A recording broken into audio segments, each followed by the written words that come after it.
Show. Always Irish. Show. Always Irish. Show. Sometimes it's good to just yell about football. What are you doing? Don't do this to me, Harry! The Ohio State. It's Ohio State! What do you mean, the? It's a poison. I almost stroked out and died over it. I'm glad to be at the party. I'm mad we're this late. You ain't a captain of nothing but a sinking ship. That helps the defense without them even doing a damn thing. Doing a damn thing. The call-in line. 312-988-15. You tell Johnny all you've heard and seen. Oh, Irish. Oh, Irish. Oh, Irish. Oh, Irish. Irish. Yeah, that's right. Oh, Irish. Oh, Irish. Oh, Irish. Oh, Irish. Irish. Yeah, that's right. That's right. Welcome in. Welcome back, folks, to a Football Hate is the Purest Form of Love edition of the Always Irish After Dark show. Happy to be here. Happy to have you here. I've already seen it in the chat, people. 6 more Saturdays, and then a whole different level of stress kicks in. It's amazing.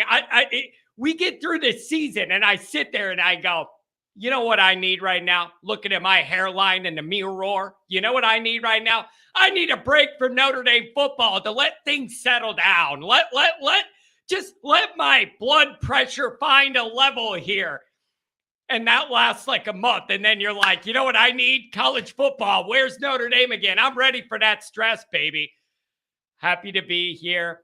Happy to have you guys here. We are counting down the weeks. We're getting there. We just got a couple more weeks and we're into camp. And then it's off to the races. And whatever's going to happen is going to happen. I don't know whether it's going to be good, bad, make you happy or sad, but we're going to be here for every damn minute of it. That's for sure. And I got something to ask you guys about that too. So let's get into this. As always, you can find the program on YouTube. A lot of you are here every day and you refuse to hit subscribe. I don't understand why. Hit the button. Thumbs up. That helps me as well. Notifications on. You and I both know why. That way you alerted every time a new episode drops. I don't want you to miss it. Twitter, search bar, Always Irish, or at Always Irish Inc. Emails, alwaysirishnd@gmail.com. Audio only anywhere you want me. You can get me the call-in lines. 312-988-15. You tell Johnny all you've heard and seen about Notre Dame football, anything else, Fighting Irish Wire. Boop, boop, boop. Type them words in your computer. It's magic. You type those words in the computer. Articles about your favorite team appear, and then you read about them. It's amazing. Check it out. Check it out. I had a couple things out this week about fits and Northwestern and hazing. I'm just saying, listen, you guys, I fully realize we're not landed enough 5 stars to make any of us happy. You can't tell me there's nobody that's either a Northwestern player or a recruit that we could use. I'm not acting like it's Alabama 5 stars. I'm saying there's no damn way you can tell me there isn't anybody on that team or a recruit that we could use for depth. There's no way. They got that Michigan wide receiver. He'd be playing for us. I'm just asking. Luke's cousin, Freddie, his daughter, that's a scary thought, by the way. My daughter says, do you do Always Annoyed anymore? Kind of. Like some of the shorts are kind of that. But on accident, but not full boat, me yelling about the drive-thru at McDonald's and all that. You know what ruined that? COVID ruined that. When the whole world came crashing down, I felt like a jerk complaining about my order at McDonald's, so that kind of killed the momentum on that. But maybe I'll crank it back up. Maybe I could do football Always Annoyed and stick to that. Anyways, welcome in, welcome back, folks, on a Saturday night in the summer. Appreciate you being here. There's still a palpable feel of a little Notre Dame anxiety in the air. excitement, hesitance, but kind of excited at the same time, like not sure what we're going to get. No ND shirt tonight, Johnny. I was on the run today, baby. I was out and about on the town, and not really, but I had things to do, and I ran back here, and here I am. So we're getting the Nike Polo, right? Moisture wicking. Good for Notre Dame because I sweat a lot during the games. All right? So we're going to have a bit of fun tonight. Okay. We are going to have a little bit of fun tonight. I'm going to throw out a lighter topic. I see a couple calls. I want to see where you guys want to go.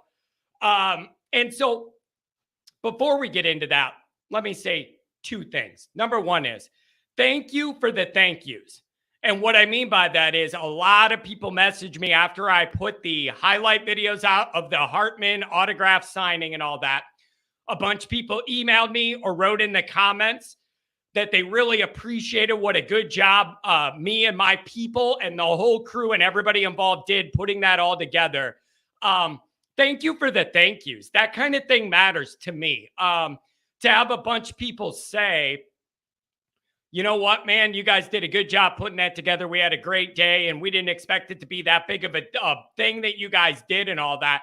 Thank you for the thank yous. And then that owes me to thank all the people that helped. Nobody got paid for doing this, you guys. So everybody who showed up for me and Mitch, our families, our friends, people in the Always Irish Circle, the same group that put together the tailgate event for Blue and Gold, everybody showed up. Thank you for the thank yous. And again, remember, there is no Always Irish without you guys. Like, I'd be talking to myself in a basement like a madman. Now I'm talking myself in the basement like a madman, but it's reaching you. So thank you for that. And then the other thing, I want to ask you guys this. I'm somewhat flexible here.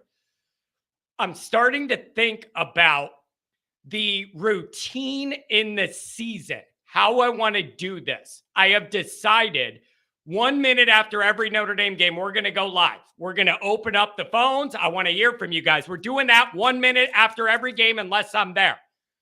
That's going to happen. I want to ask you guys about Fridays and Saturdays. I'm still going to do the Friday morning show. I am wondering what you guys want to do for pregame. Do you think it would be better to do a Friday night type deal? Maybe, working out some anxiety the night before and all that. Maybe have a little liquid in you, little liquid courage the night before a big Notre Dame game. Maybe a Friday night situation. Or, I'm not going to lie, you guys, I'm open to doing a pregame and a postgame live on Saturdays. We could go in the morning on Saturday and then come live after. We could do a Friday night pregame. Like, I'm envisioning the Friday night before Ohio State. That's got to be a Friday night type of deal. Like we could go late into the night. People are going to be so worked up.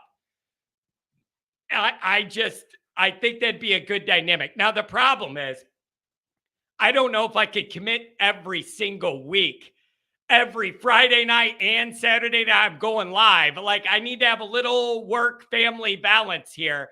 But maybe for the big games, we'll figure that out. Okay? All right. So here's where we're going to start.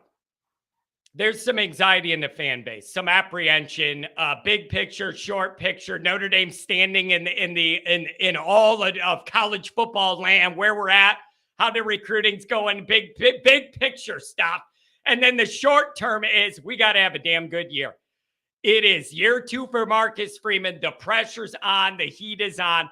The schedule's loaded. There's a lot to prove. You got a quarterback that should raise the bar. This is a big year. I want to lighten the mood with something, okay? I'm going to lighten the mood for something. I want to know, as a Notre Dame fan, maybe your 3 to 5 most hated fan bases and why. Now, I want to clarify. Maybe Craig says, we have our QB. What's the anxiety about? I'm a Notre Dame fan. Every single day I'm awake, I have anxiety about that football team. The last 30 years have done it to me. Look at my airline. Some of that's Kelly's fault. I'll send him a bill for my wig. I'll send it to his address. 1-800 Swamp Thing. Anyways, I want to know your most hated fan bases and why. And I'm interested to see whether it depends on your age and geographics at all. I'm open to the idea that different people may hate different fan bases because of where they are in the country and the people they interact with. They turn on the radio, they hear, they're in Big Ten country or SEC country and they hate it or whatever. If anybody wants to toss in your most hated fan bases, and I would love to know why. I would love to know why. And where I'm going with this is early next week, I believe I have an episode I already recorded on mine. And I give you my list of the top 5, some honorable mentions, and then I get into the reasons. And the reasons some people might not like, I don't care. We're going with it. Whatever came out of my mouth came out. It's gone now. So I would love to know that. So feel free to do that. Let's see who we got in the chat.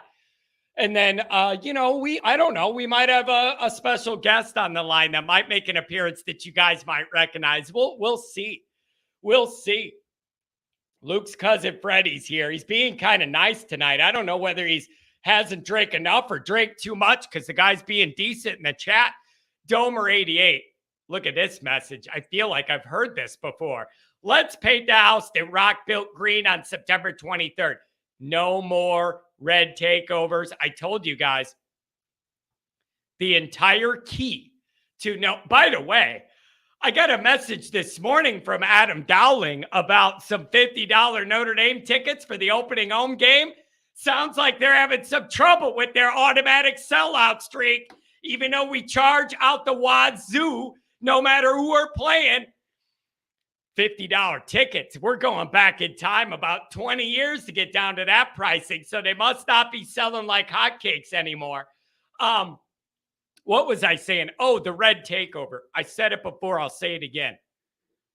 The entire key to avoiding the red takeover is Notre Dame being undefeated entering that game.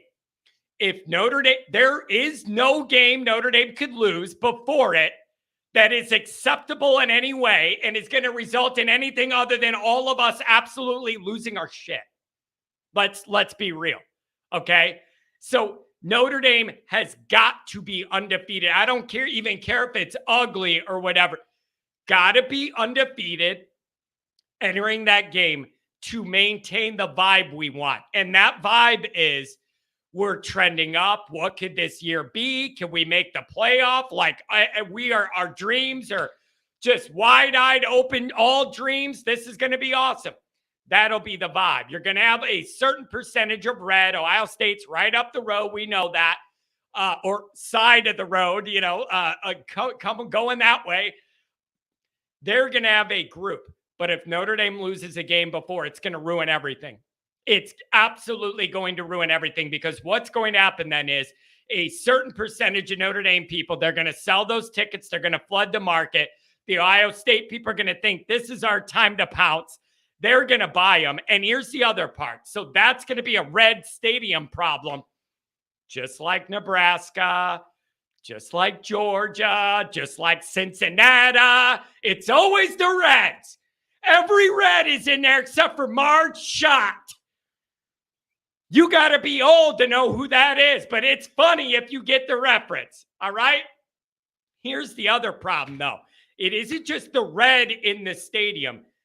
It's the vibes, man. Notre Dame Stadium has palpable vibes. If you've been to as many home games as I have over all these decades, you feel the vibes, and they're real, and it tells you how it's going to be, and rarely is it ever wrong.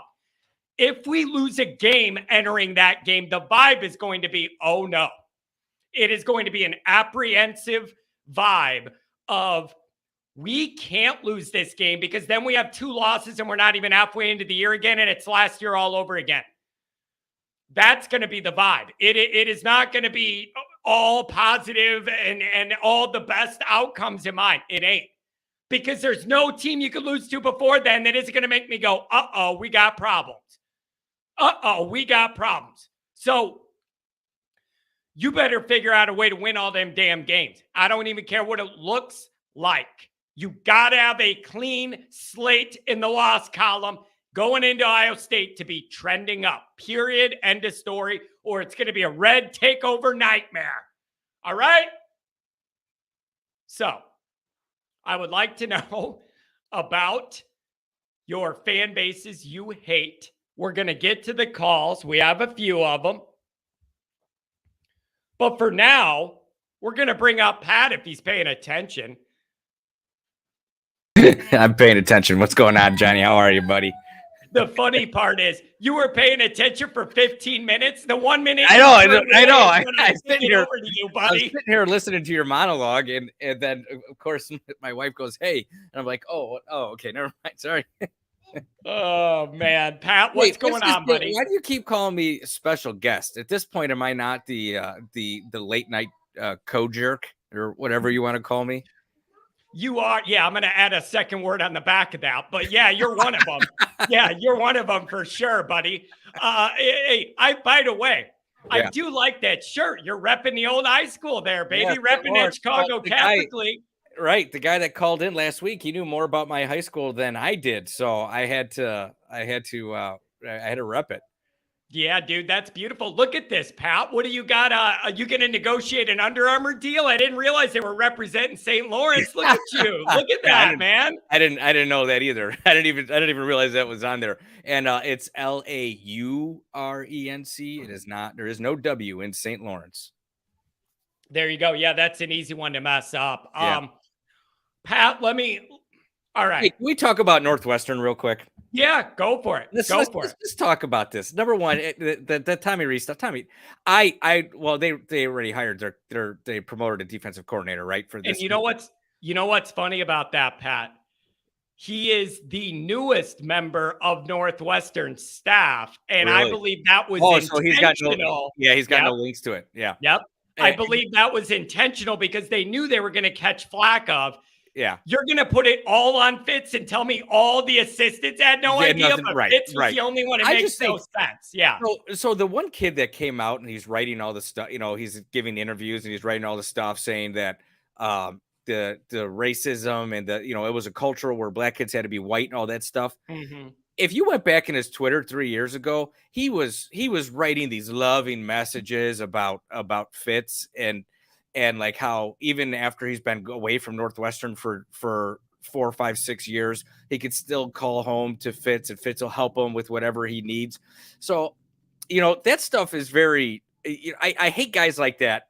Hey, Adam, I hate guys like that because they're very opportunistic. Like you're going to sing the guy's praises and then all of a sudden, years after you left, and then all of a sudden he's the worst guy in the world when he's in the gutter. And I like the fact that I see a lot of people actually standing up for Fitz. And I have no dog in this fight. I could care less about Northwestern. I know I've been to your apartment when you lived right next to the stadium. I don't have a dog in this. Some of the stuff that is alleged is weird. It's very weird. It's not. I know when I was 18, I did some crazy stuff when I was 18, 19, 20 years old in college.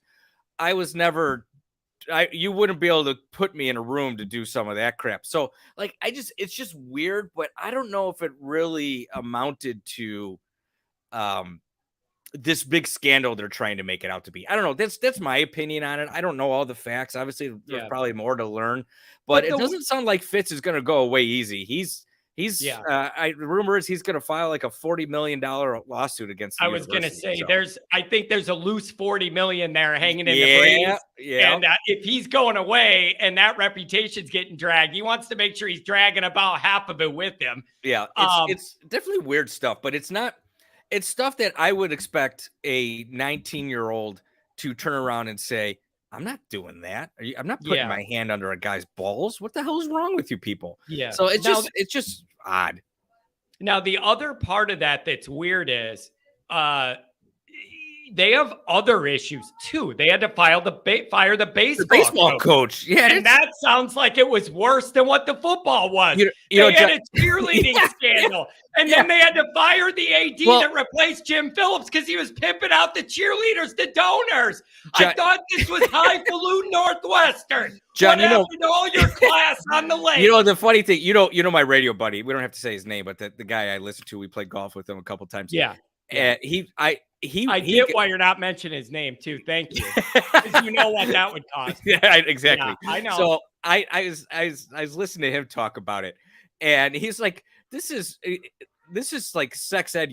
Northwestern as a school did a class on proper ways to use your vibrator, and they brought in women to do it live. They actually had a class where women would do that stuff live. And all of a sudden now they're firing their coach over this. That school has been lost for a long time. And my buddy, he went there. He went to school there. He's like, I would never, ever in my life send kids to that school again. That place is crazy. Well, you know what cracks me up about it, Pat? The Kellogg School of Business, world renowned, all that. Yeah. And they literally bring in people from other institutions to listen to them talk about how to handle crisis PR. And then they mess this up. And they messed it up. Every different way you could mess it up, they've messed it up. And they're the ones giving the advice in the seminars on crisis PR. Yeah. And then they had to backtrack and make statements and backtrack. So crazy. And the AD was on vacation out of the country when all this broke. Yeah. Come on, man. Yeah, it's like Brian Kelly going to the national championship, getting his doors blown off, doing an interview with the Eagles. Then he goes to Italy to play golf for 2 weeks. And everyone's like, well, what's Brian Kelly going to do? Is he going to go to the NFL? And he just leaves the Notre Dame fans hanging.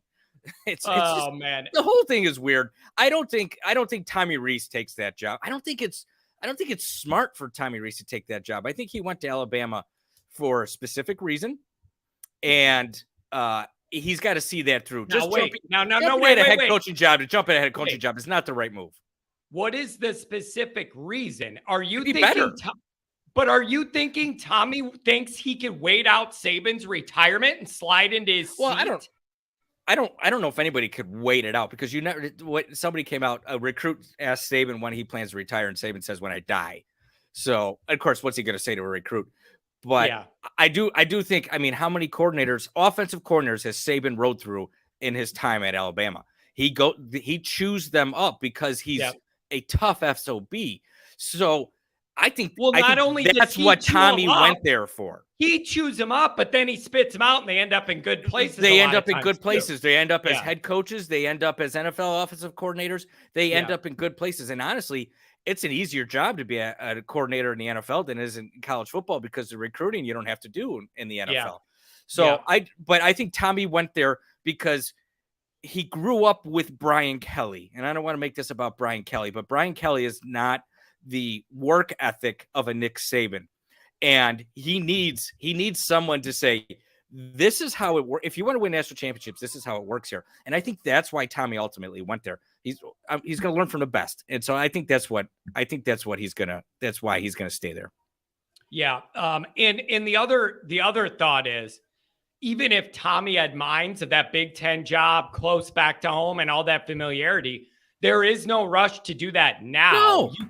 You could wait that out. Let the flames settle on Northwestern. Let all that heat kind of die down. Yeah, who wants to take that on? Look what happened to Al Golden when he went to Miami. Al Golden was a hot coach when he went to Miami, but there was so much heat on that program. It set him back decades. It's been probably 10, 12 years since he was there. The best thing that he had going in Miami was he did look classy with the white shirt with the shirt and the tie. That was about it. That was it. And I enjoyed looking at it live at Soldier Field with you and your brothers when we kicked the ever-living crap out of them. And since it was at Soldier Field, we were able to drink beer all night. What a great night that was. We did. Can you imagine trying to do a show after that, John? And then, we called Chet Kopic on the way home on the Chicago. We were driving home on the Dan Ryan, and we were dialing him up, and I was yelling. Yeah, that did happen. That was a good one. We had some other fun at that game too.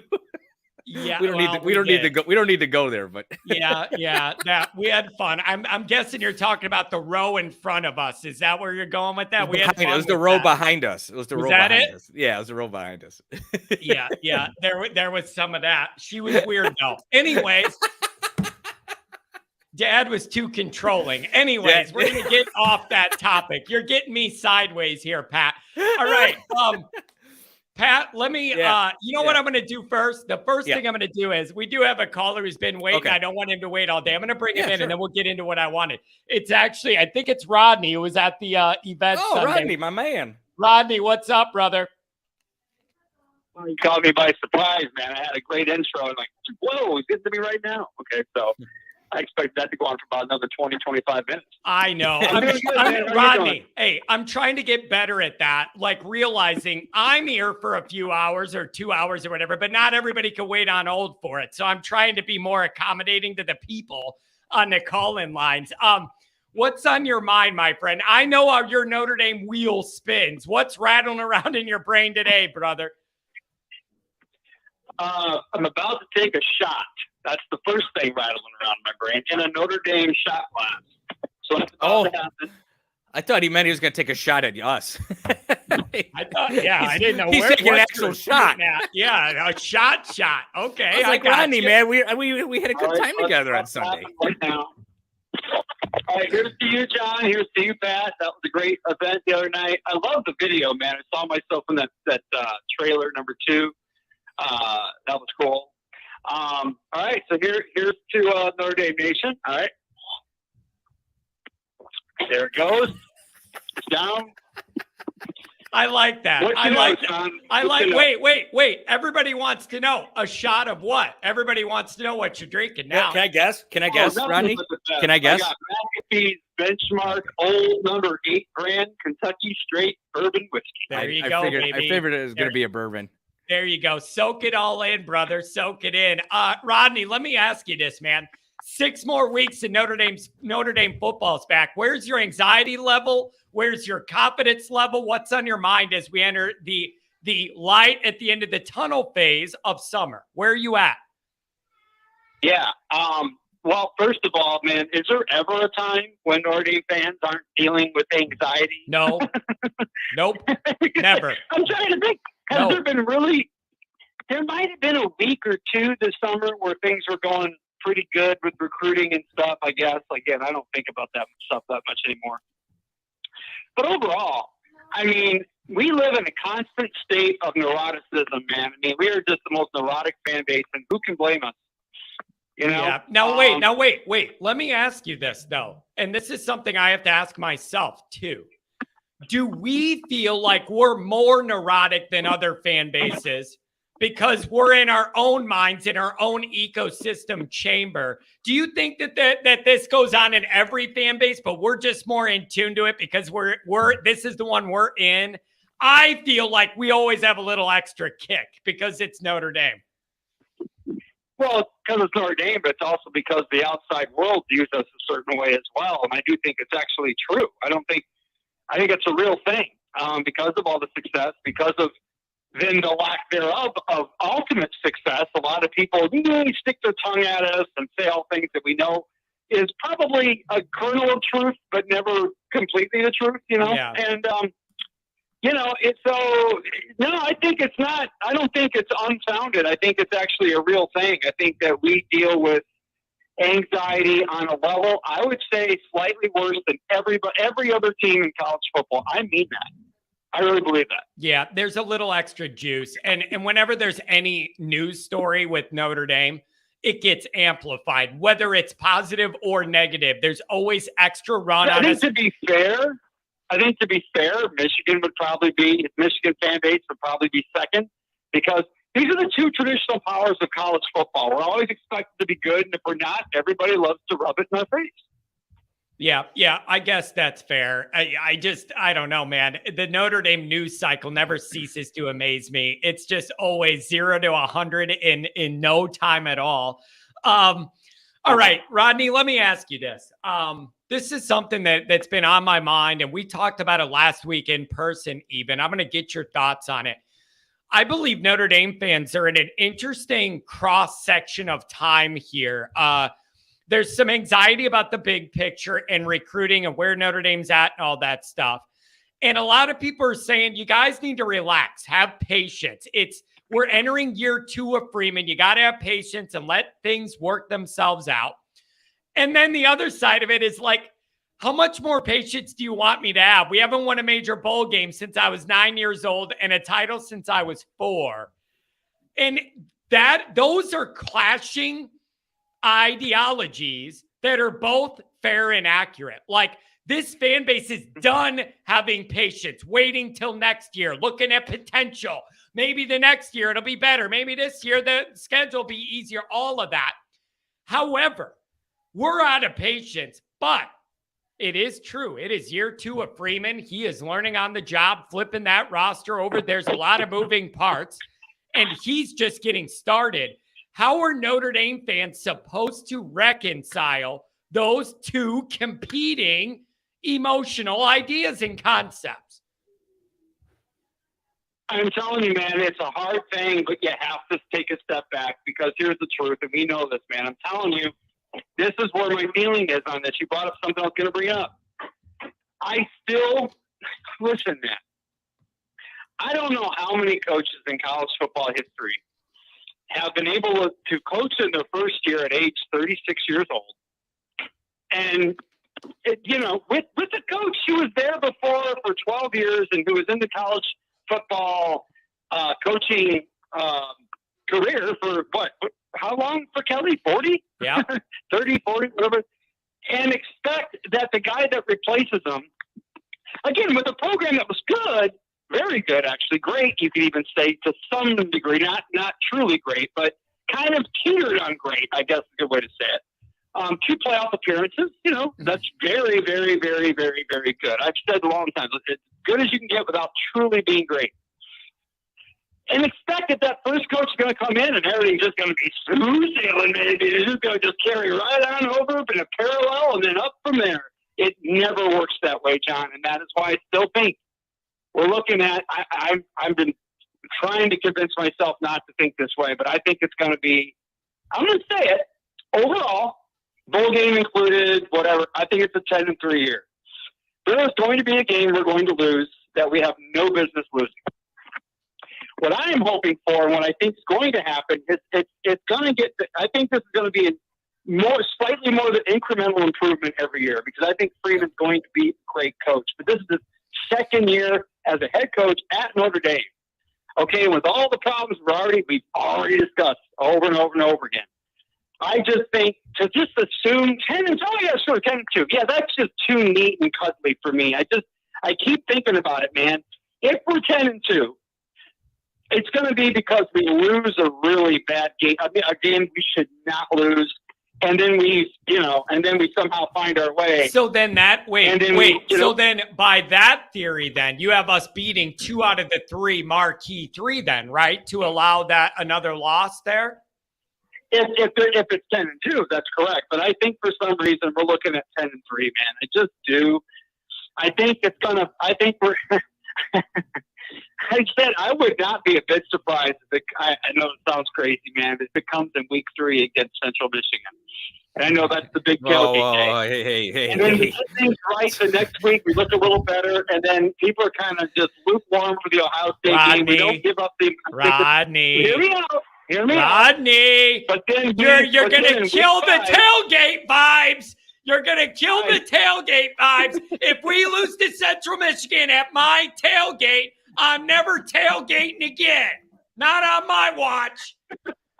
Don't do it. Don't do it to me, Rodney. Like it isn't going to be 4-0, John. I just don't feel like we're going to be 4-0. And I would rather that loss come in week 3 than week 4 because of exactly what you said earlier. And I got a weird feeling. I hate to say that. Maybe it's Navy. I could see it being Navy, dude. We struggled mightily against them in that fourth quarter, man. It was a terrible. It wasn't a whole second half, really. I know. And I'm worried about Navy. I started thinking about that again. Although the one thing that gives me a little bit of hope is the fact that it seems like with the new defensive coordinator at Notre Dame, it takes them 1 year to figure Navy out, and then it gets better. So maybe Golden figures them out from last year. Maybe, but I'm just saying, man, I hate to say it. I think a one loss is, I see what in NC State. It could be that's the one. I hope it's not. I would rather that loss be, I got to be honest with you, I'd rather it be against Central Michigan than NC State because of where that game comes. And then we have one game to kind of get things right. And then we're kind of lukewarm with Ohio State at this point, and then we come out and we blow the doors off them because no one's expecting us to win. Man, okay, so there's that. That's a lot, man. That's a lot. Listen, though, that's a lot to think about that. If we're 4-1, but we beat Ohio State, everybody's now back to feeling like, okay, maybe we've got a chance. But wait. But the problem with your theory is, if you're capable of losing to Central Michigan at home, why should I believe you're capable of beating the hell out of Ohio State the next week? Like, if you're down that bad that you're going to lose to them at home, why would I think you're going to – is it just the vibe's different and it's Ohio State, so the guys come more ready? Well, because, John, I mean, what happened against Stanford versus what happened against Clemson? Wasn't Clemson like 2 weeks later or 3 weeks later? I mean, we saw that happen.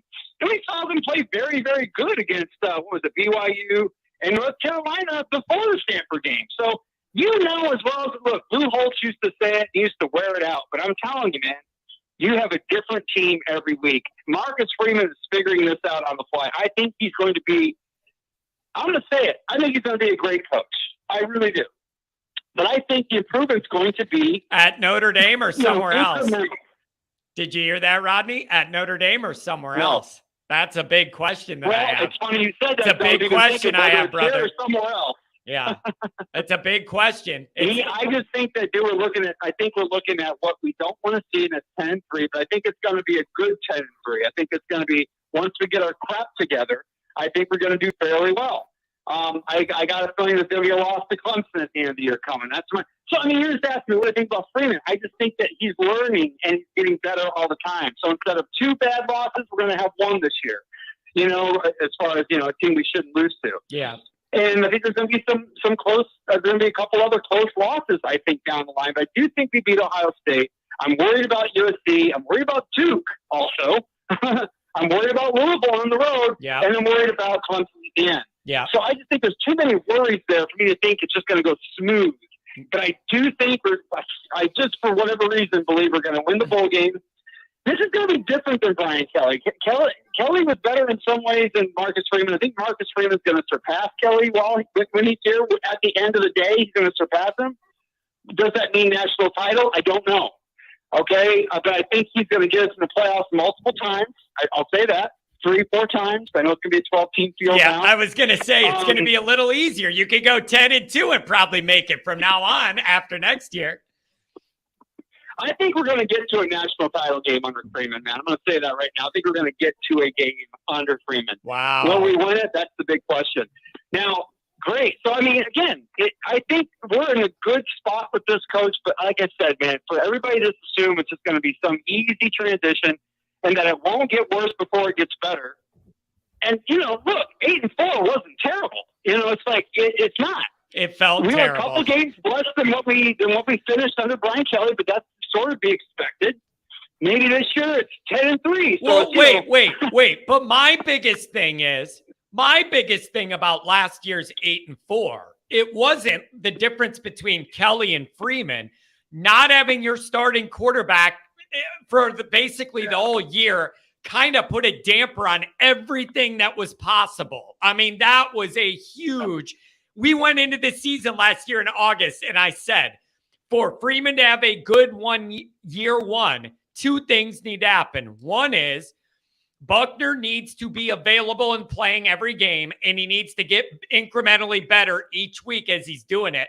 We never got that far, man. We never got that far. So, but nobody wants to hear that, though. That's an excuse. So it's like, win your games, nobody wants to hear you didn't have your quarterback. Don't lose to Stanford anyways. And I get that, but you can't ignore that you didn't even have your starting quarterback 11 and a half games out of 12. Or 10 and a half games. 10 and a half games. When I look at it logically, and I just think, well, we went from that quarterback to now this quarterback. Basically, you could make an argument that overall the team is pretty similar, with some position groups being slightly better, some being slightly worse. But I think it's fair to say we're in a similar situation as last year, but with a better quarterback. So naturally, you assume it's going to be better. It's going to be 10-2. You know, that probably should be where it is, because we should have probably been 9-3 last year when you really think about it. To me, that would have been fair.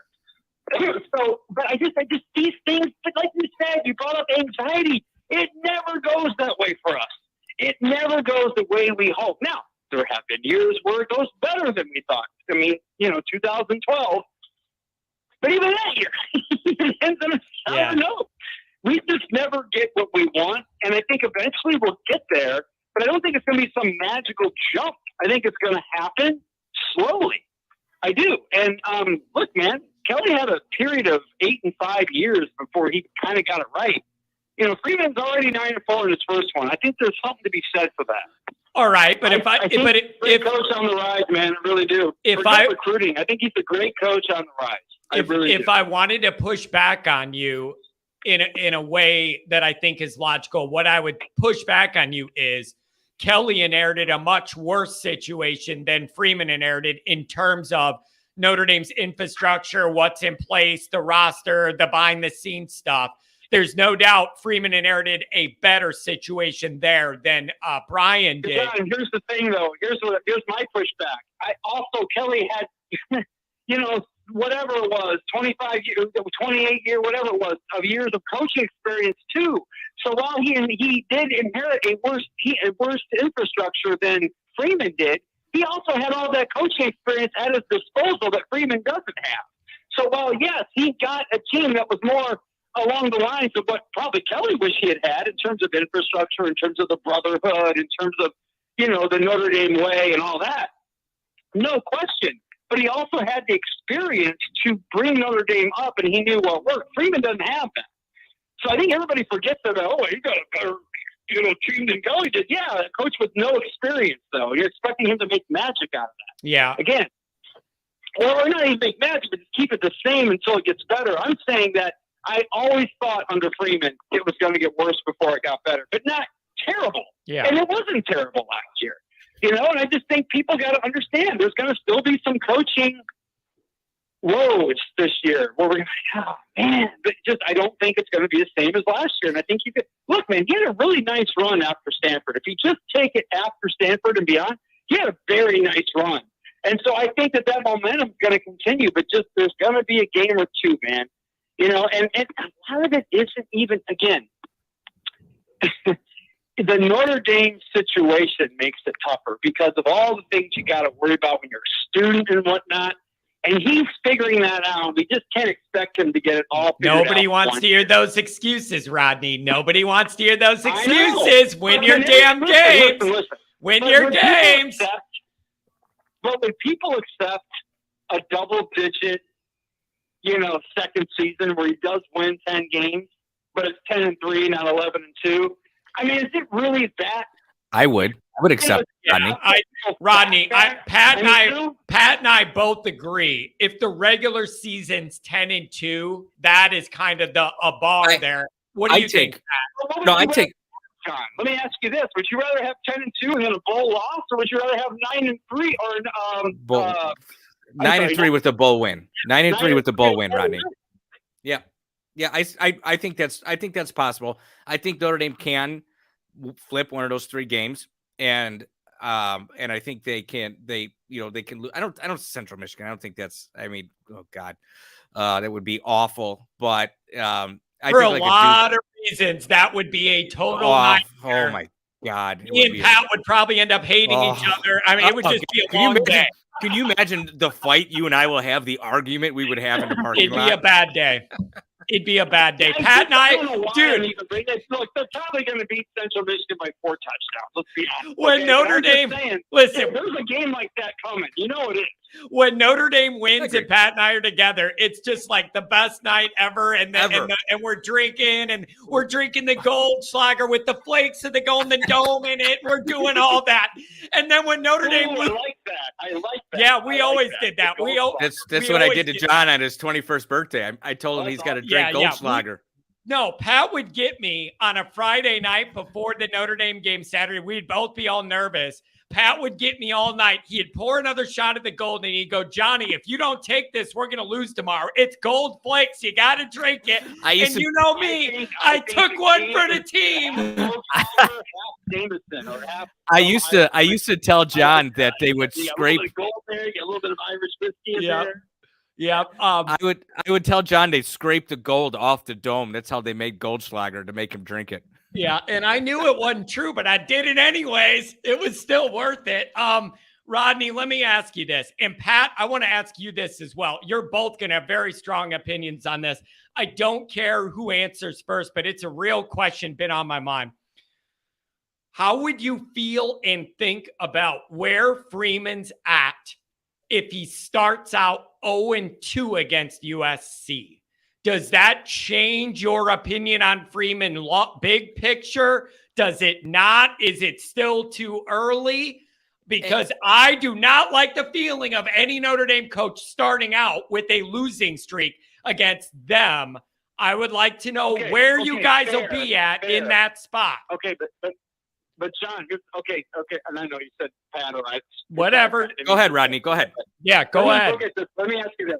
Let me look at this a different way.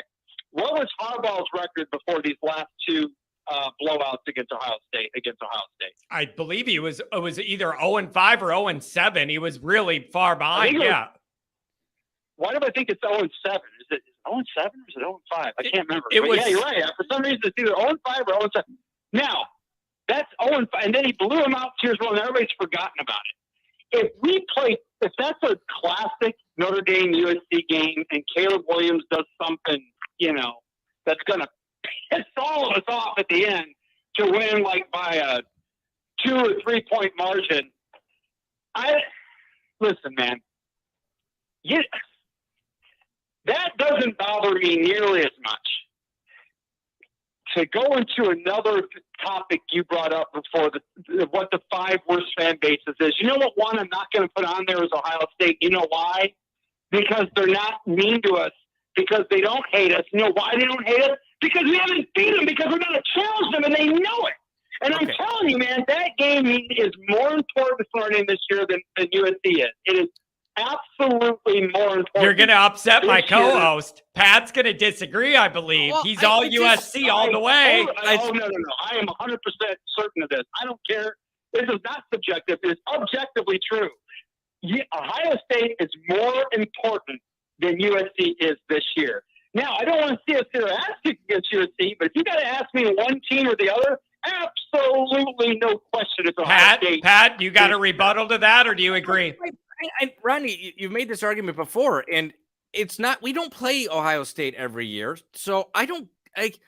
It's not like we're 0-83 against them. What are we, 0-5 or 1-4 or something like that? It's not a game we play every year.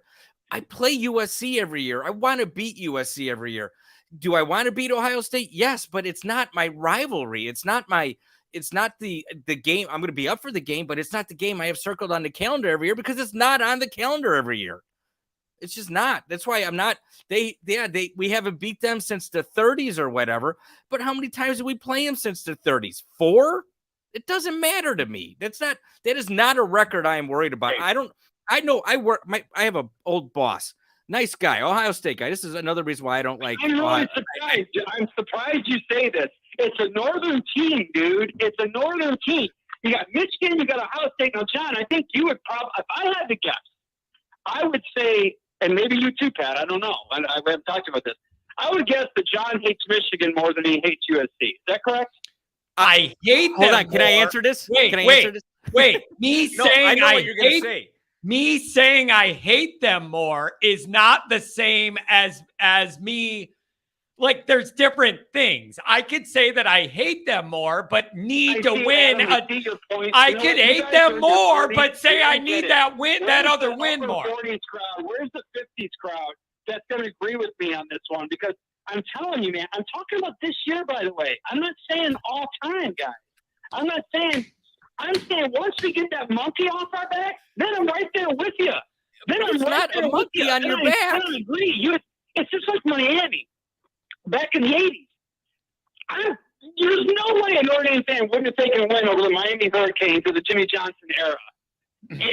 There's no way that Notre Dame wouldn't have taken a game against them over a USC game. All right, now wait. Let me push back on Pat. Rodney, I'm going to come over to your side and then ask Pat a question in your frame of thinking. Pat, you brought up the fact that we play USC every year and Ohio State, it's just not a regular thing. Right. Maybe that's a part of the reason that he thinks it's that important, because we don't get those opportunities to make a national statement against the pillar of Midwestern Northern football, which is what Ohio State's been.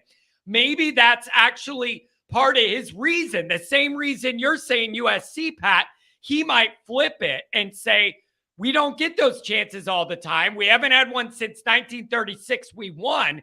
That's why it's important we get that done. It's important. No, the stage is important. Playing that game on that stage is important. That's important for Notre Dame because Notre Dame doesn't get over the top. The opponent doesn't matter. It could be USC. It could be Clemson. It could be Miami. It could be Michigan. It could be any one of those schools. Notre Dame is getting embarrassed on the stage. The school doesn't matter. It's worse when you get embarrassed on the stage by your biggest rival, which is USC.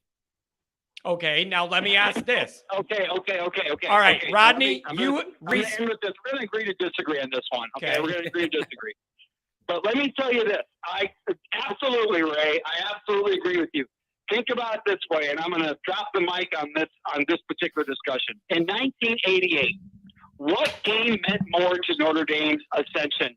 Was it beating Miami at home?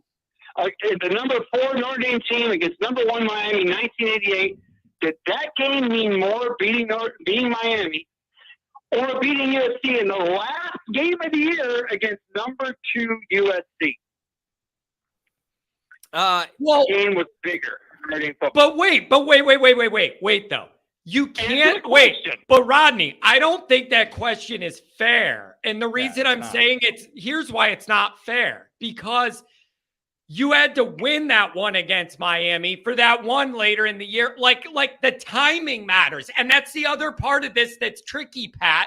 And it's the next thing I wanted to bring up is these are not all played equally. I feel like people are valuing where Ohio State is on the schedule a lot because it is that first delineation, marquee marking point. You guys you're way overthinking this, man. No, it's not. No, it's not. It is, listen, man, it's sort of like the big brother of college football, right? It's like in the ether, Ohio State is one of those teams that's looked on as this major program. USC isn't, they were there. If we were going to talk about the Pete Carroll USC, completely different discussion we're having. This isn't that team. So, Ohio State's been on that pantheon of the Mount Rushmore of college football teams in the last several years. Clemson, Alabama, Georgia, Ohio State. Those 4 have been the Mount Rushmore of college football for the past, 10 years. And I'm telling you, and just like Miami was back when Notre Dame beat them, that game against USC was the number 1, number 2 matchup, and it didn't have the same impact as a number 4 Notre Dame team against the number 1 Miami team. Right. That's why. Early in the year. That's why. Notre Dame was where Miami was on everybody's head of how great of a program they were. This game means more for the ascension of Notre Dame football than beating USC will mean. I guarantee it. So okay. Now, next year, Miami. Hold on, Rodney. Miami came into Notre Dame's. Pat, what do you got? Thank you. Pat, what do you got? Go ahead, Pat. Miami came into Notre Dame Stadium, the number 1 ranked team in the country. Notre Dame was 4.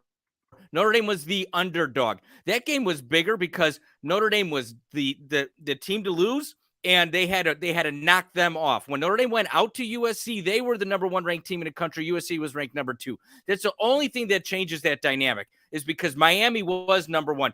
Ohio State is not going to be the number 1 team in the country this year. As a matter of fact, based on what I'm seeing, the way Ohio State has been trending and the way USC has been trending, USC is probably going to be the better football team, in my opinion. I think the USC game is a harder win for Notre Dame than the Ohio State game. You know what? I'm talking preseason, though, Pat. I get it. You might be right. As the year flows, it might be a bigger game. But I'm saying on paper right now, that's what I'm talking about. Right now on paper, because that's all we can go by. That may change. That may change. Right. That's Fine, Rodney. If your argument is the Ohio State game is the bigger game because of where it's falling on the schedule, yes, fine. I'll concede to that because Notre Dame's got to win that game to keep it rolling. When that game comes on the schedule. So if USC was ahead, Notre Dame, Ohio State, if USC was ahead of Ohio State on that schedule, you would still think the Ohio State game would be a bigger game than the USC game? Absolutely, 100%, no question. No, you lost me. Hey, this is a great discussion to have. And the good news is we're going to get all the answers to all these questions in a few short weeks.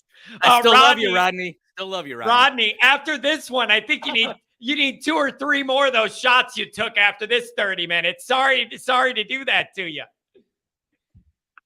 Oh, no, it's all right. Hey, listen, but that's awesome. I love the fact we're having this kind of discussion. Yeah. I truly believe in what I'm saying. I think Pat truly believes in what he's saying. And John, it's like you're kind of stuck in the middle. I think you could go one way or the other on this one. That's what I'm feeling. But you know what? We're going to see, and that's what makes it exciting, man. That's what makes it exciting. You guys are a decade younger than I am, man. That changes it, too. If I had come up the same way you guys did and the same years you guys did, I might feel the same way as you. It's different for me. I've seen Notre Dame when I was a major fan and knew a ton about college football, losing to Ohio State, not losing, getting our ass kicked. Time and time again, to the point where my Ohio State friends are like, oh, they're nice to me. And it must be okay. It's okay. You guys, you'll get us one of these years. I'm telling you, man, that's actually worse than someone hating you. If they hate you, it's because you've actually earned their respect. Yeah. Michigan and Notre Dame go back and forth all the time, man. We win a few, they win a few. That's kind of how it's been. Yeah. We can't say that about the other Northern team. We can't. Yeah. I don't know, guys. It's very important to me. We've owned USC for a decade until last year. Yeah, we lost a couple games, but I'm saying for the most part, we had their ass.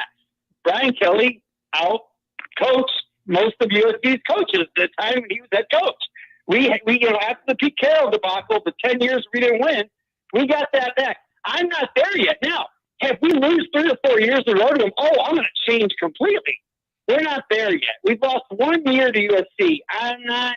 It's like, well, of course I want that game, but I don't want it more than Ohio State. That's where I'll end it. Yeah. We can agree to disagree on that. We'll Rodney, see how things turn out. Love your energy, my friend. Love the engagement. Love the energy. It was great seeing you last week. Have a relaxing rest of the weekend. Okay, my friend. Thanks a lot.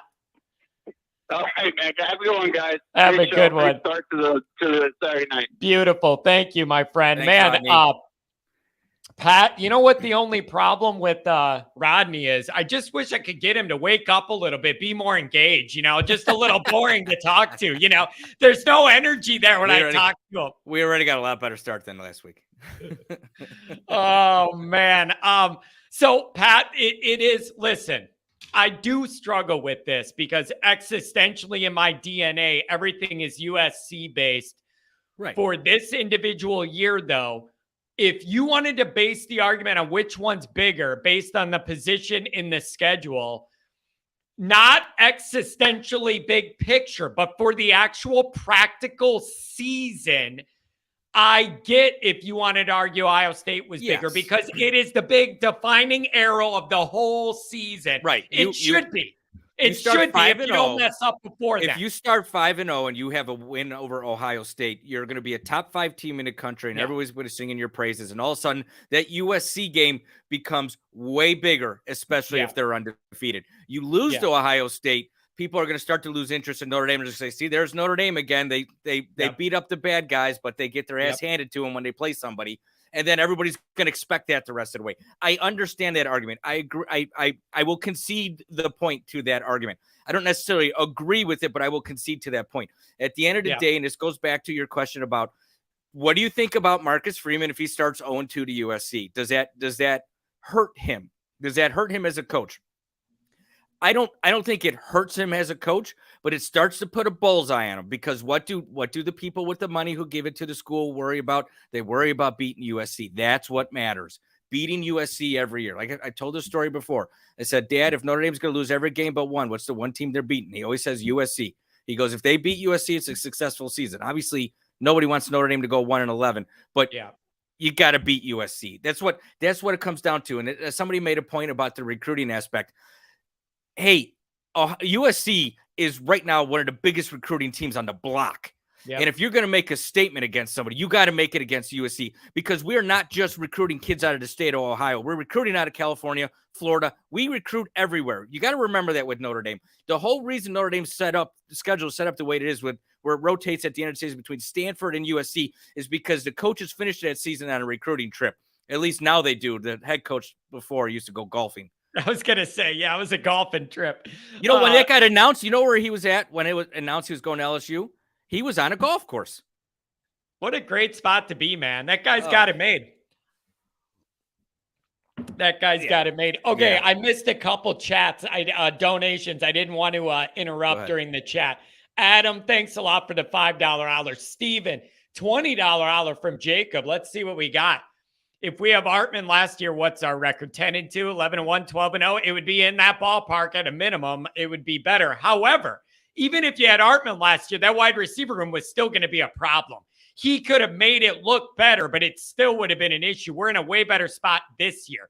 He would have made a mega difference, but you still had a deficiency at wide receiver that I think is improving into this year. And then Adam has another good point. Thanks for the donation, Adam. Tell your wife I said hello. If it's 9-3, wasn't it pointless to bring Hartman and lose Buckner to come in and go 9-3? What do you say to that, Pat? I don't agree that it's pointless. I think to say that you're sure when you bring in Buckner, it's because you want to win every game and you want to win a national championship. That's why you bring every player to Notre Dame.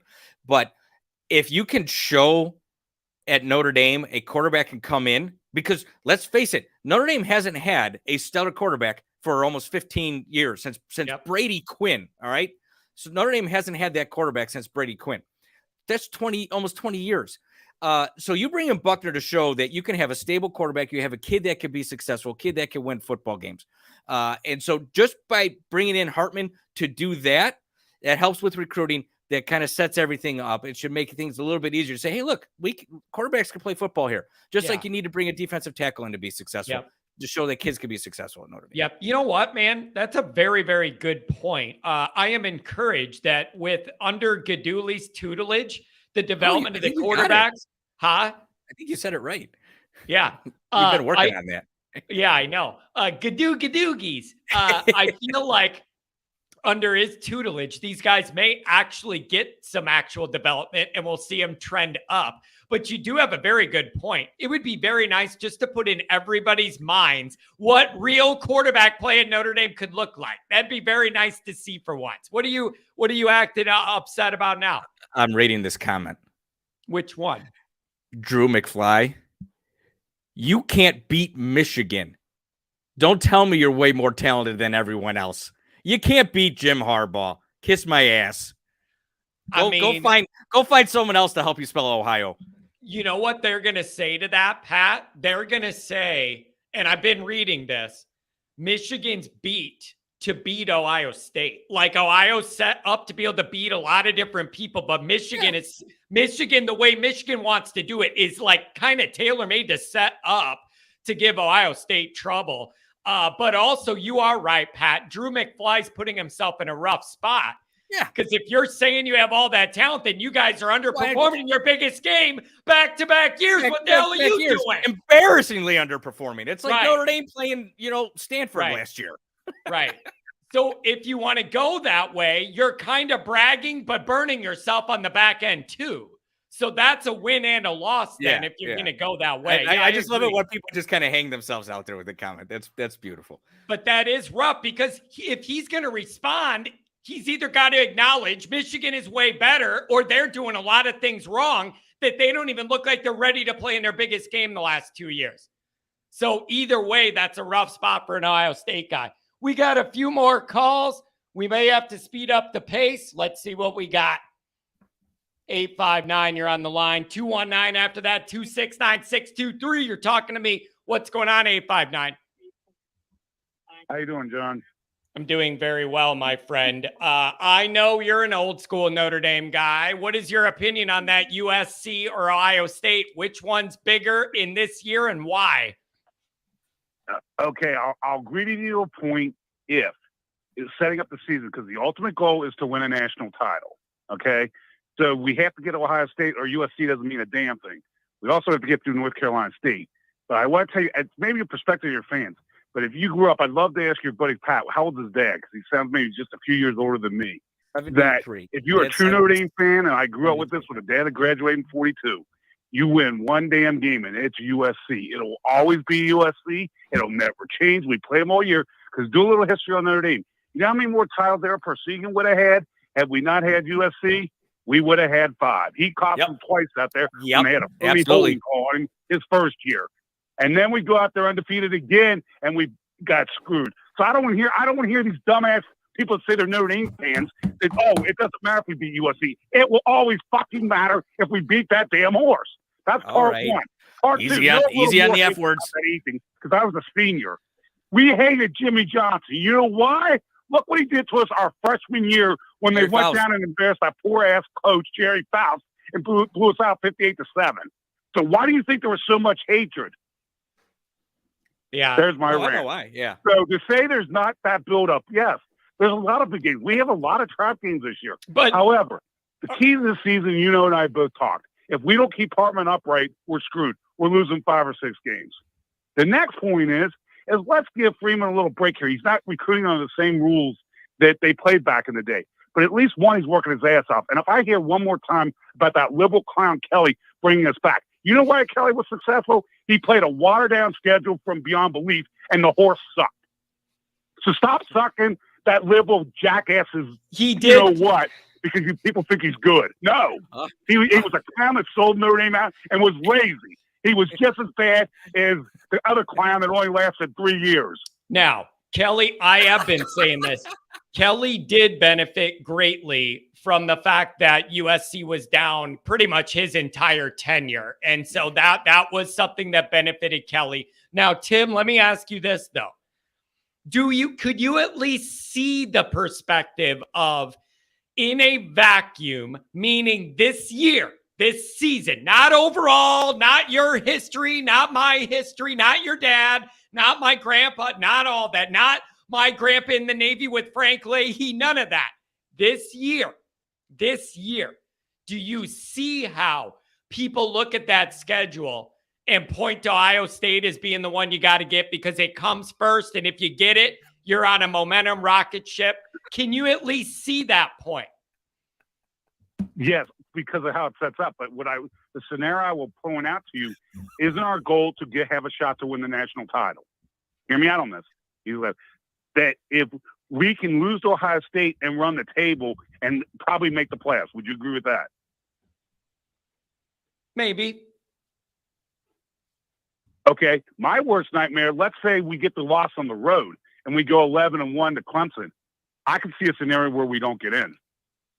I could definitely see a scenario where we don't get in. Let's face it, there's 4 spots, 5 major power conferences. You got to start eliminating conferences. Somebody's got to take out the ACC. All right, but wait. What if it's happening naturally. That's going to happen anyways. But wait a second. What if back this up a little bit?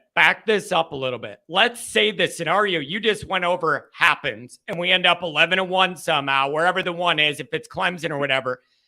Even if we got left out of the playoffs by a bum deal or the stupid committee or like whatever happens, 11-1 would be a win for Notre Dame this year. And Marcus Freeman, no matter what, even if they got screwed and left out of the playoffs, with this schedule, if you end up 11-1, it's going to be hard for me to go, this was a bad year or whatever. It's such an important year for Freeman to kind of gain some confidence and momentum.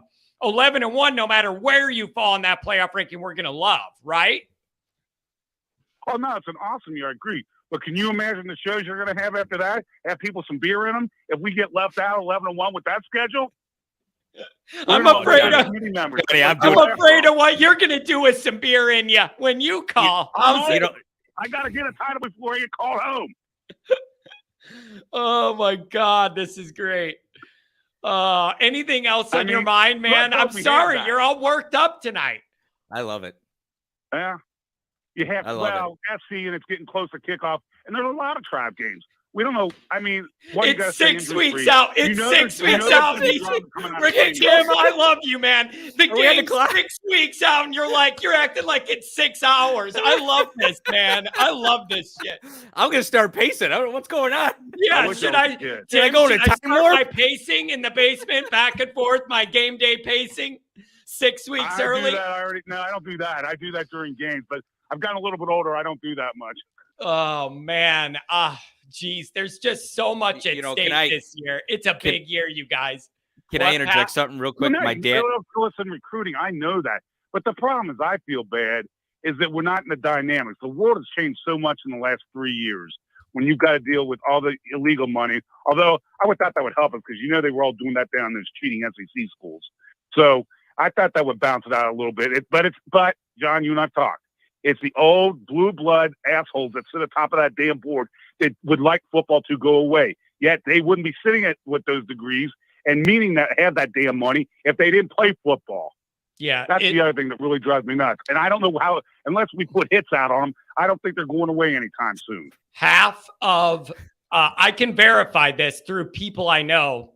Half of that board, half of the 12 are billionaire families. And by the nature of that, they're completely disconnected from all regular people, how people think, what they value. 6 of the 12 are literal billionaire families. They're completely disconnected from regular day-to-day blue-collar people or just regular working people. They're in a different galaxy. And when I've asked Did they go to Notre Dame? when I've asked my contacts, when I've asked them, what does it have to take to flip some of them board seats? They go, all that's going to happen is somebody either dies or retires, and they replace them with the next billionaire on the list. And it's pretty much the same thing. So I don't know what to tell you. So no Notre Dame degrees. There's no Notre Dame tie to these people. No, there is. No, they're there are. Notre There Dame are. They people. are. Yeah, they're Dame Notre Dame people. They're all people. Notre Dame produces That plenty of actually went to- billionaires. wait a minute, that actually went to school there. I'd like to know what year they graduated because depending on what generation you grew up in, if you didn't care about football, your ass ended up in the lake. Tim, you're a riot, man. Your energy is just okay, you my are generation firing of on freshmen all tried to be politically cylinders. not correct. The only people who didn't go to football games was Orientals. That's it. I know that's not politically correct. I don't give a damn, but they were the only ones that didn't go. Our generation went. That was your only social life. In fact, if you go back to the brochure I got from Notre Dame, what to expect, your social life will be football. Basically, that's what it said.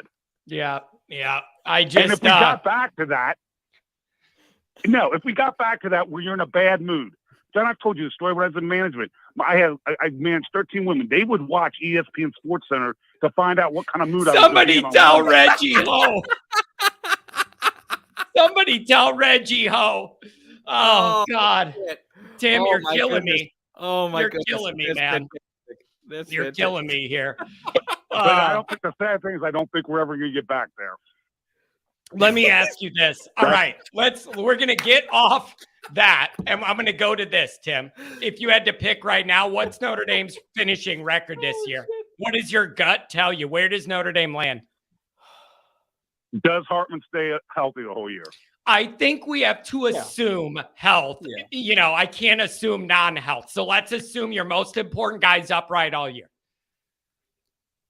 10-2. That's right where That's I'd be good. too. That's good. Here's how I'm looking at it, you guys. I'm looking at that too with flex up one or down one circumstance wise, meaning maybe you have a bad day, bad breaks, injuries, and you lose one, or things go really good. I'm falling 10-2 with leeway, one up, one down with reasonable health. If Hartman goes down, it's, anything's possible. But that's about losses and call the preacher or the priest. Yeah, that's about the ballpark I'm in. Anything else for you, my friend, before you get us barred off the air? What else do you have in mind? No, I'm good. I appreciate you taking my call. I hope I entertained you guys. Man, you did that for sure, my friend. Have a good weekend, all right? You too. Take care, man. Take care. Have a good one. Oh, boy. You never know what you're going to get on a Saturday night, Pat. Wow, I just had to warn the chat to refrain from the. I understand the caller interjected if people want to add their comments, but please refrain from the political stuff. Tim was And the hot under other the collar, thing is- letting it go, and it's we let him go. But The other thing refrain. is, I don't know how people expect me to get in front of the language or a state. Like once it's out, it's out. This is not a radio show where there's a dump button on 670 to score, where there's not a delay where I can bump it out. Like if it's out, it's out. So yeah, I can't do much. We can't really put that back in. You can't put that toothpaste back in the tube. Yeah, I can't do it. I will say this though. My dad did text me during this because he's watching. Hey Jim. And he said, he goes, this guy is dead right. The USC game is a game for men. So I think Big Jim is on my side as far as the USC Ohio State argument. Yeah, but I'm telling you, I do struggle with, Pat. I could be open to the idea that this year, that Ohio State game is the trigger point of the whole momentum era. It's the arrow of the whole year. Okay. But the whole vibe of the whole rest of the year is going to depend on that one game. One game. All right, let me ask you a question. Unless you lose one before it. Let me ask you a question. If you don't lose one before it, that is all the momentum of the whole rest of the year is going to depend on that Ohio State result. It is. Okay. Well, I disagree. Let's phrase it this way, all right? You think we can lose to Ohio State and everybody's going to be in a great mood? If you beat USC and Clemson and you run the schedule and you go 11-1, can Notre Dame make a playoff? Yeah. With a USC riding high and a Clemson beating up on a weak ACC team. If you're a weak ACC conference, if you are going to lose in college football, when do you lose? Early. All right. You lose early. You can come back from an early loss. You cannot come back from a late loss. All right. So if you're going to lose a game, you're going to lose it to. And I don't want Notre Dame to lose to Ohio State. I don't want people to think like I want this to happen. I want them to beat Ohio State. But if you're going to lose a game, you got to do it early. And that's why Ohio State sets up for a game that you can lose, come back, beat a really good USC team, beat a good Clemson team, run the table. You could get into a playoff.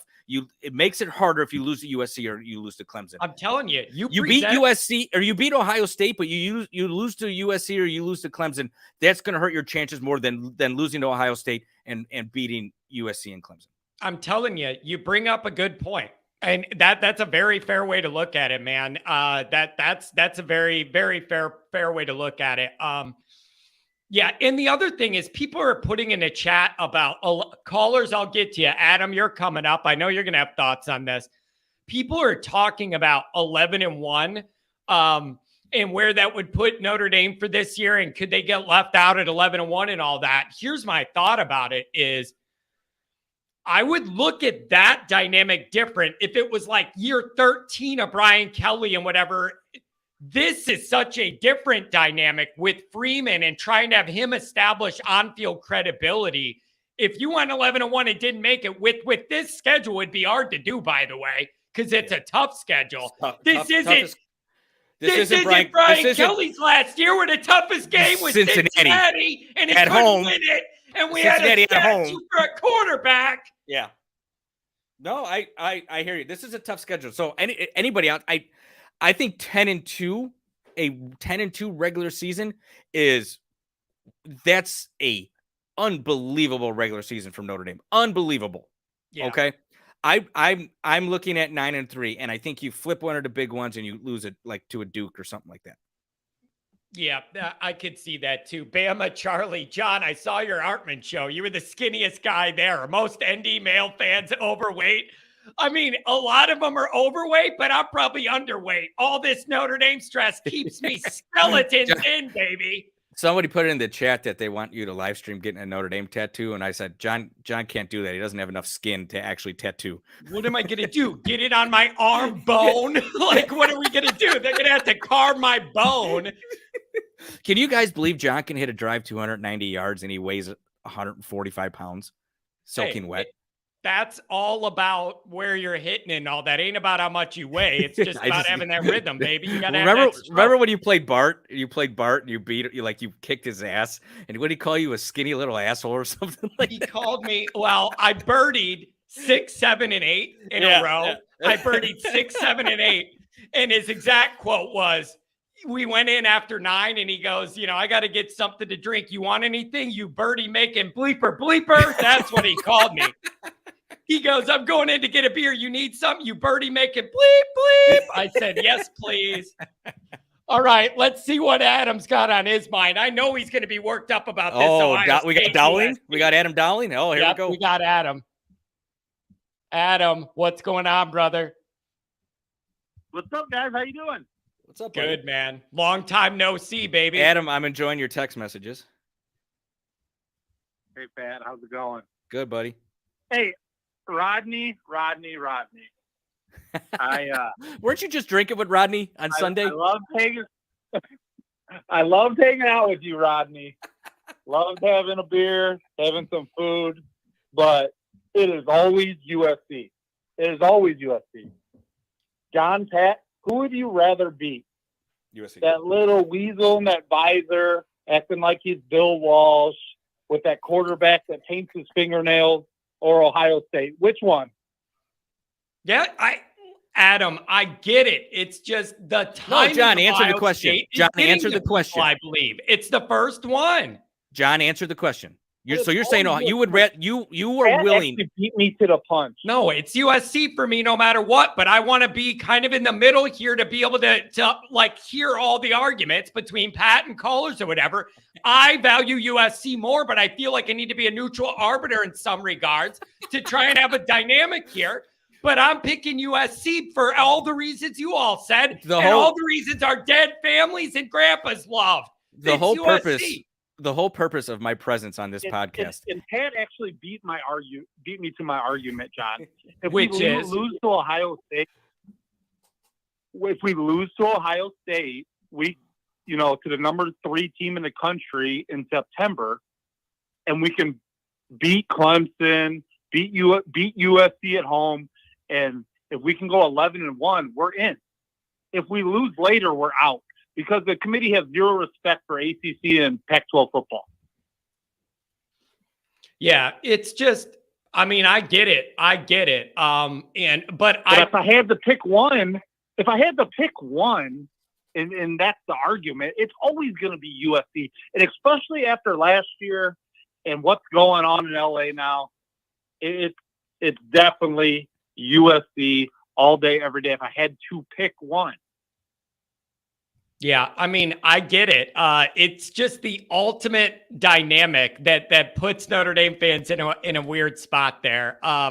Just because I could understand the argument for this one year of that Ohio State is the big momentum swing of the entire year. It is your chance for Freeman to have this big win and ascend, and you got to if we're going to beat Ohio State, I'm assuming it means Hartman's playing great. Like you would have that trending up.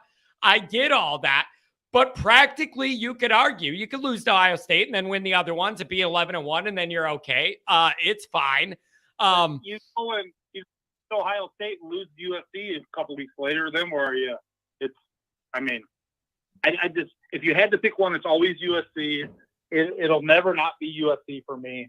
Ohio State, we probably won't play again in 30 years.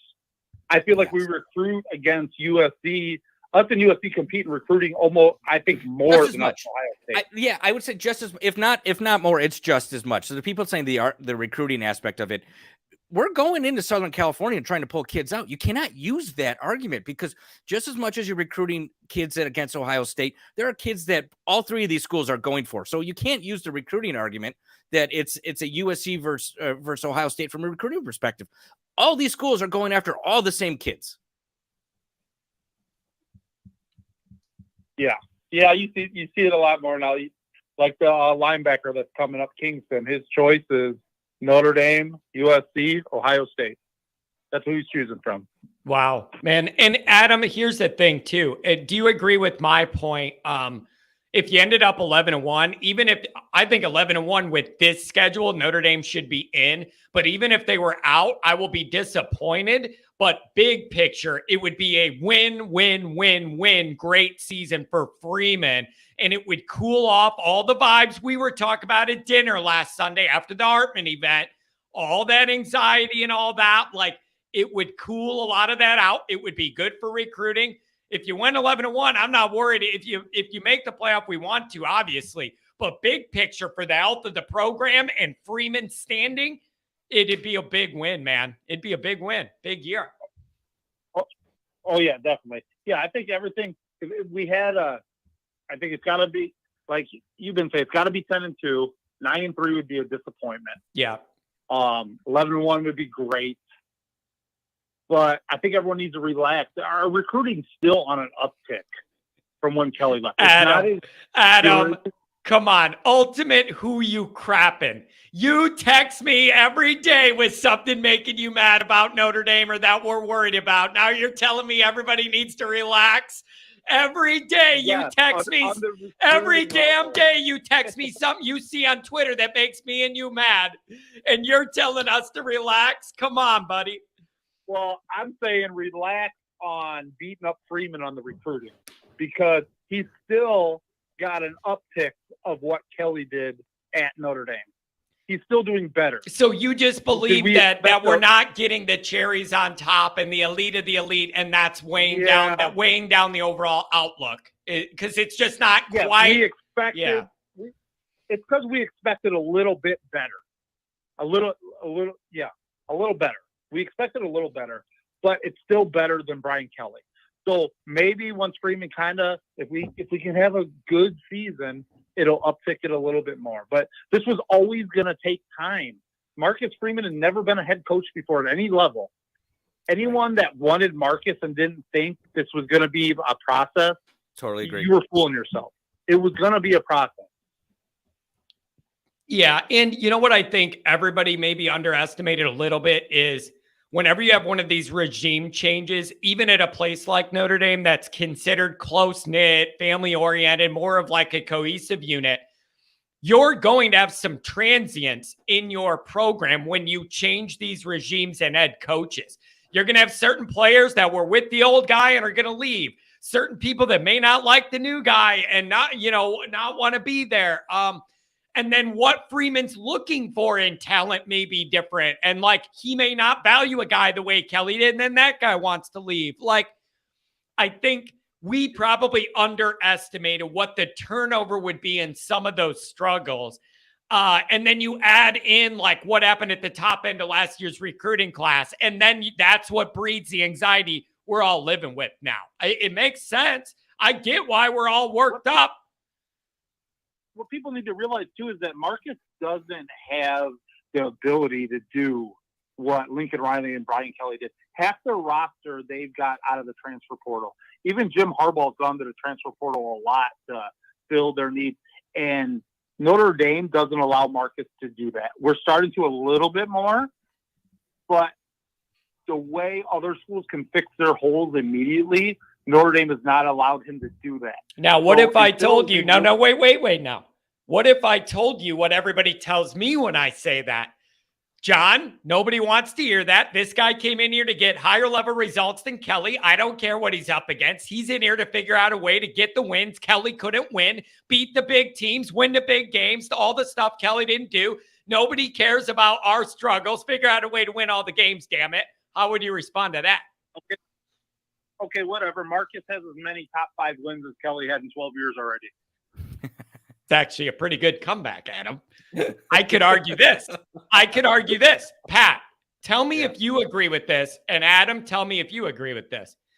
At no point in the Kelly era, as long as it lasted, did we ever witness a game where Notre Dame dominated an undefeated top 4 opponent ever the way we did against Clemson last year. Kelly never had one of those games with that level of domination against an undefeated top 5 team, even though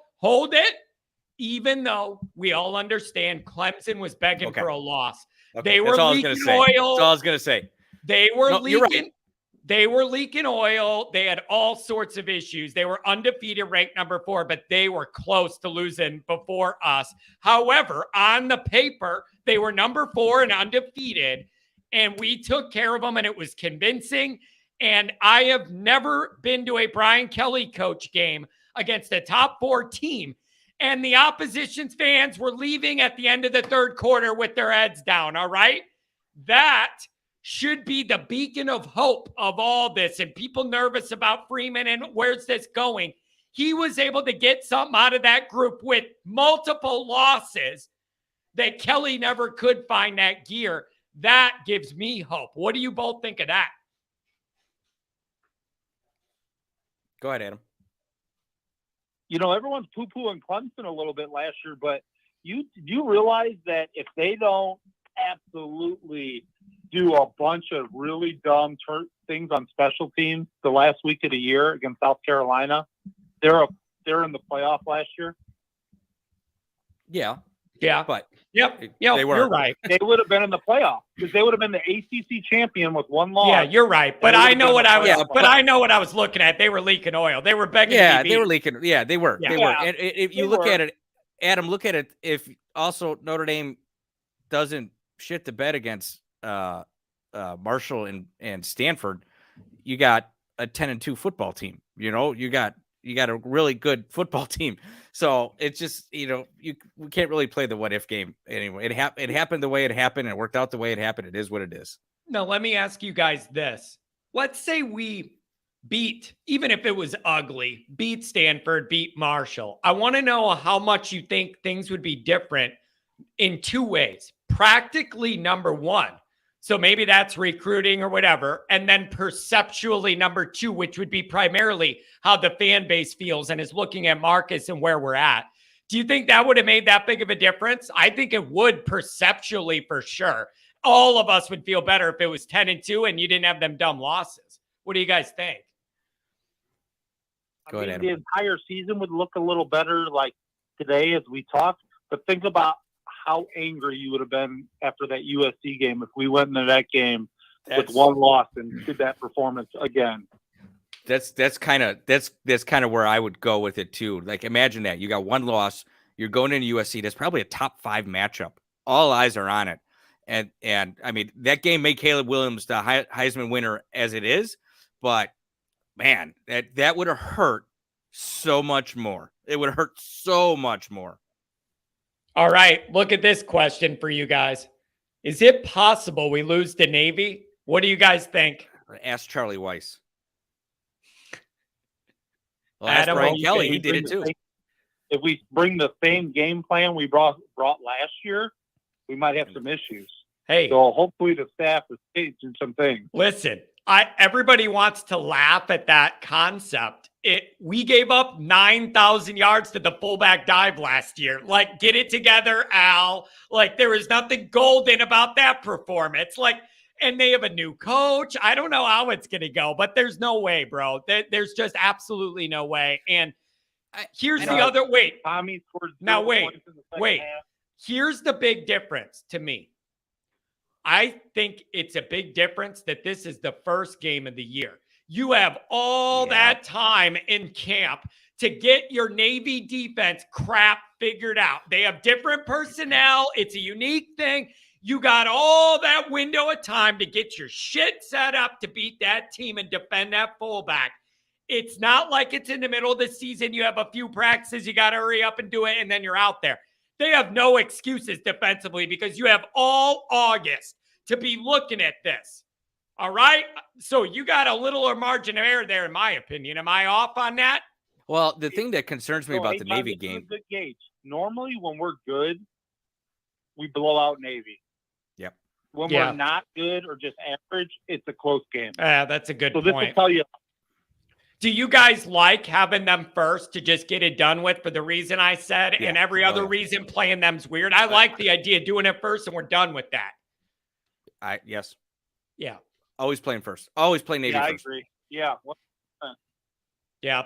Adam. You don't have to squeeze that preparation between like games. Yeah. So to have it first so you can do you could really concentrate on prepping defensively for Navy. Yeah, that's what I think too. Anything else on your mind, Adam? Anything else rattling around that's bugging you? No, that's all. I just will always believe FC is always the biggest game. And I don't think anything can change my mind. You could just when you sit in those parking lots on the day of an SC game and you're tailgating and you see all them private jets coming in. Yep. South Bend Airport. Yeah, I always wish I had a Flying laser everywhere. in the white lot. I could do some damage. You know it's the biggest game. Half And of them are Notre Dame billionaires. I mean, if we beat Ohio State, that game will be it will be huge because SC plays nobody before us. They have no one that'll even threaten them. So if we can beat Ohio State, that thing will be. I mean, it might be close to Bush push kind of stuff. So hopefully we can get there on the pitch. Great. That'd be good. And one more thing on the way out, Adam. Do you miss your boat you had to sell? Do you miss it yet? Yeah, I know. That's why I'm here talking to you, or we'd be out on it. But I had to sell that boat so I can be at every game. These Notre Dame prices are getting a little outrageous. Yeah. And God knows they always pay you back, and you have a good day when you're in there in those seats, right? They've never let you down, right? It's always a good time. No, never. Yeah. Never. No, I'm messing around. No. Yeah, it was a good time, I think, for us to sell the boat. It was getting a little older, but yeah. Well, there you go, man. Hey, have a good now rest. we're ready. We don't have a boat. We're ready for the fall. We're ready for football. Yeah. There you go, baby. All right. Tell your wife we said hello. Have a good weekend, Adam. I'll text you, I'm sure. We will. I will See ya. talk to you guys. See ya. Later, bro. Oh, man. Every day, Adam texts me something that just gets me mad. He's like, did you see this on Twitter? Here you go. And it makes me mad. It's always something. Oh, it's just always something. I don't know, Pat. It is. I am genuinely surprised the buildup for the Marquee 3 all summer. It has been talked about. Like, this media hype is just going to increase every single week. It's going to be beautiful. Yeah. Hey, can we go back to the original topic that you launched with the fan bases you hate? Yeah. Okay. What about it? What do you got? I have opinions on this. I would love to hear them. Now, and then, by the way, callers, we'll get to you. I got a 623-269 on the line. Yeah, I'll be quick. I'll be quick. Just because of personal experiences, there is not a football program that I want to see lose more than USC. All right, the football program, a fan base, it's Michigan. I don't know if there is a more arrogant group of fans, classless group of fans than Michigan. My brother, when my nephew was like 10 years old, took him to Notre Dame in the big house. They were throwing beer cans at my 10-year-old nephew. That's Michigan fans. Every work experience I've ever had with somebody from Michigan, they always talk about how great Michigan is and how awesome the state of Michigan is, how great Detroit is, and everything's so wonderful there. And I always say to them, then why are you in Chicago? Why are you in Illinois? Now, don't get me wrong. I don't like Illinois any more than I like Michigan, but just the sheer fact of, like, they ignore everything about why they're where they are, and they ignore just how classless they are as a fan base. So I hate Michigan fans. I can't stand them. I got offered tickets to go to a game at a big house. I said, hell no. I will never go in that place. The only way you can get me to go there is if they knock it down and they let me piss on it after it's on the ground. Yeah. So it's definitely Michigan. Point. And then just from then it's USC, just because I want to beat USC. I would then probably say Michigan State for the same exact Michigan reasons. Like Ohio State doesn't even factor into play. The Ohio State people I deal with, they don't care about us. I don't care about them. Man, I don't have that animosity. I did an episode on this, and I haven't put it out yet. So I know what my list is and the reasonings. Ohio State was out of my top 5 for the same reason as you. I'm like, I don't care.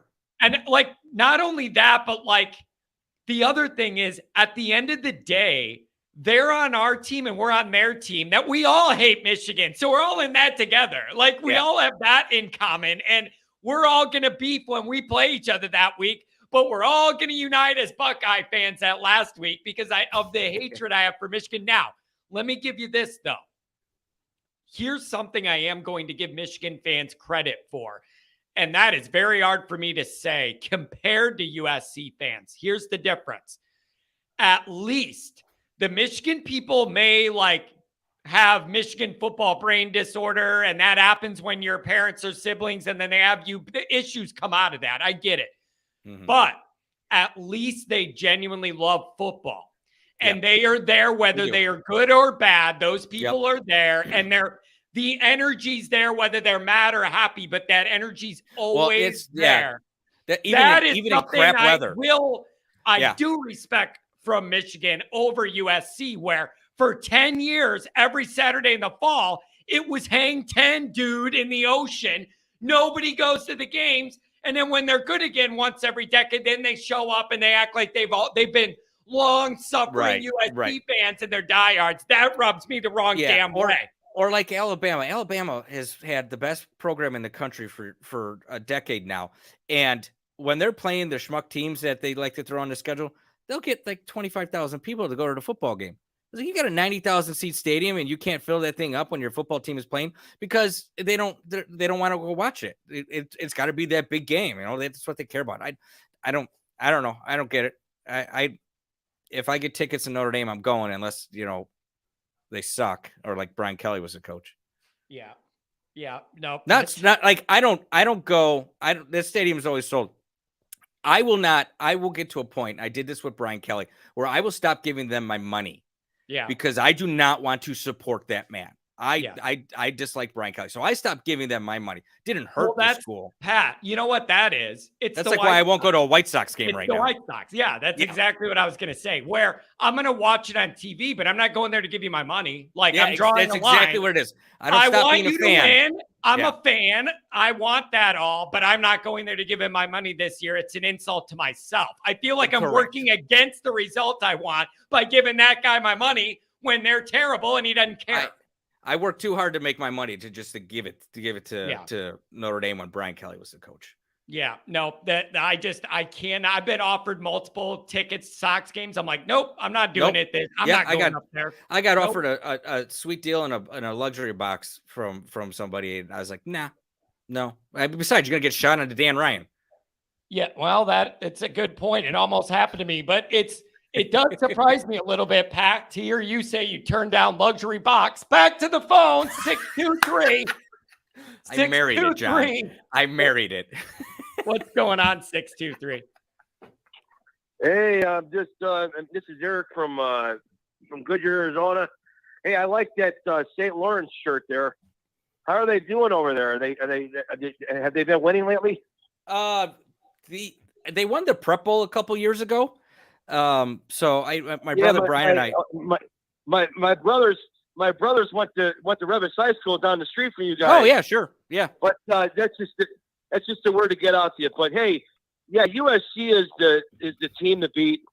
There ain't no doubt about it. I got my son and I are going to that game. Are you going to be tailgating in the parking lot? For USC, I don't know about that because if I'm at the game, then I don't get to do my YouTube stuff. So I don't want to give that up a lot of weeks. So Central Michigan for now, the rest of it to be determined. I did get an offer to go to the Clemson Notre Dame game, Pat. Somebody offered me a hookup on tickets to go to the Clemson game. And that makes me, I have to really think about what I want to do with that. But I got a really good hookup from a Notre Dame connection. For that, I got to figure out if I really want to do that or not. Well, I hope you're over there for USC. My son's coming in from Pendleton. He's in the Marine Corps. He bought us some tickets, and we're going to be laying it up over there for those 2 days. But yeah, USC is the team to beat. Ohio State's great. Like to have that win too. But I mean, we can win that game and then play like garbage against USC, and then the season's lost. I think we got to beat USC. If we beat Ohio State, I'll live with just a tough win, maybe even a tough loss. But you can't drop that USC. That's huge. We got to have the USC. Ohio State, the only thing it's going to do for us is probably improve our recruiting. We can pull that kid out of Chicago, that defensive tackle that just committed to Ohio State. I don't know why he went over there, but he did. Yeah. Let me ask you this, caller. If you had to pick right now Notre Dame's record, where do you think it'd fall? We're kind of feeling 10-2 with wiggle room, one up or one down, depending on luck, circumstance, injuries, whatever. Where's your ballpark? It is a tough, dude. It's a tough schedule. Tough schedule. You get the marquee 3 and then little landmines dropped all over them. We could drop 2 games, but what 2 games are going to be? Because I tell you right now, I don't want to drop Ohio State, okay, and I don't want to drop USC. I'll drop one of the 2. So then that gets us to 11-1. Now where's the other loss? It can't be Clemson. You're killing me. Yeah, and it won't be Stanford. So my prediction is going to be 11-1. It's going to be a lot. I think what's going to happen is we're going to drop Ohio State. I am wondering. Enough ammunition going into that Saturday night game at USC. Here is something I want to warn all of us of, and I've asked myself, and I'm going to ask you two guys this too. Is there a possibility that we Notre Dame fans are so focused on the marquee 3 that we are overlooking games like Duke right after Ohio State, games like Louisville at night after Duke? Are we overlooking ball games like that because we're so focused on the big 3, or are we really not worried about them? How could you say you're not worried about them when we lost to Marshall and Stanford last year? Are you trying to set up and justify the 2 losses by taking consideration the Dukes and the Louisvilles and the Central Michigan? Come on. I just want to have those wins. But we should have had Marshall and Stanford last year, so I can't take anything for granted as a win. Like, didn't we all had wins checked on the board for Marshall and Stanford last year before the game, and look what happened. I am just saying, after that experiment last year, I don't want to fall into the trap of falling into all these traps. They're literal traps. It won't be a trap. It will not be a trap. The only thing we should worry about maybe is our defensive line. I think we're going to have a secondary this year. Quarterback, maybe. I'm not worried about it. I really seriously not worried about it. If we can show up against Ohio State, we got what 2 or 3 puffs before we play Ohio State. If we can trounce those guys, and that previous caller that talked about Navy, he's 100% right. But Notre Dame is on top. They're trouncing Navy. Okay. Yeah. So if we can trounce those first 3 puff games, maybe, with nobody on their schedule, a puff, everybody plays like it's their Super Bowl against Notre Dame. So if we could trounce those 3 teams, we play Ohio State. We're going to be ready. We're going to, whatever experiment we're going to put on the table, it's already there. We already tried it. Okay. And we may lose that game. We may drop that game. But if it's a 21-point loss or a 14-point loss, I'm going to be pretty upset. But if it's 3 points or 7 points, a tough loss, I'm telling you right now, we're not going to lose another game after that.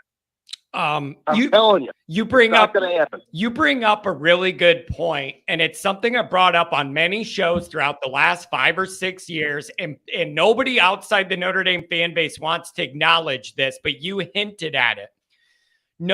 Outside of our Notre Dame fan circle and media circle, no one seems to want to credit Notre Dame for how tough it is for the travel schedule they have. Every year, they're number 1 or 2 in overall miles traveled for their games. Okay, traveling all over the country. I'm not even done yet. Travel, okay? Then Notre Dame plays all these different teams in all these different conferences that have all these different styles of play Notre Dame must adjust for. You got Ohio State in the Big Ten, USC in the Pac-12, Clemson. You got to adjust all the different styles of football in these conferences. And then, as if that isn't tricky enough, you brought up the point of all points. The games we look at the schedule and say, that ain't nothing. It's those teams' Super Bowl. It is their team to turn to shine, be on NBC, beat Notre Dame. They give you everything they have. And those 3 things, people outside Notre Dame never want to acknowledge, but they're real. All 3 of them are real. See, I think that's what Kelly did. Kelly, when he was coaching over there, they seemed, at least it seemed to me, it seemed that they showed up, for some of those puff games. And I mean, other than maybe his first year, I don't think he ever dropped a Navy, but it seemed like he always came out. The team was ready to play against those punk teams. It was the tougher teams that they never showed up for. Yeah. You know, and people can say what they want about Kelly. I'm not a Kelly fan. Okay. But let's face it, Notre Dame was down in the freaking dust before he got over there. Yeah. Weiss tried to do something, but wasn't successful. Kelly was. You got to expect the respectability, but he couldn't recruit a quarterback. And Weiss's downfall is he couldn't recruit a defensive line. And with Kelly, with Kelly, it was two things with Kelly. Not only could he not recruit a quarterback, the developmental arc on all of his quarterbacks was not good enough. I go over it every week. It comes up every week at some point where I have to point out to people, every single quarterback Kelly had, the numbers went down the longer they were with them. If that isn't the ultimate red flag, then I don't know what to tell you. And check yourself. Anybody that's saying to me, well, look at that quarterback Kelly's got down at LSU. He did just fine. He's going to do good this year. You know why? He's older and had a lot of experience before Kelly was able to get his hands on him and mess with the guy's head and his motion and everything else. That guy's Kelly-proof because he's so experienced. And let's face it, his first coaching staff at LSU is a lot better than it was at Notre Dame and then through the years. He never had a quarterback developer. Okay, I think he's got that on his roster at LSU. Freeman's got it now. Okay, we all say, well, he didn't get his pick with the guy from Utah. Well, I'm going to live with it. I really honestly think that Parker was the man. I just honestly think he was the man. He was a very close number 2.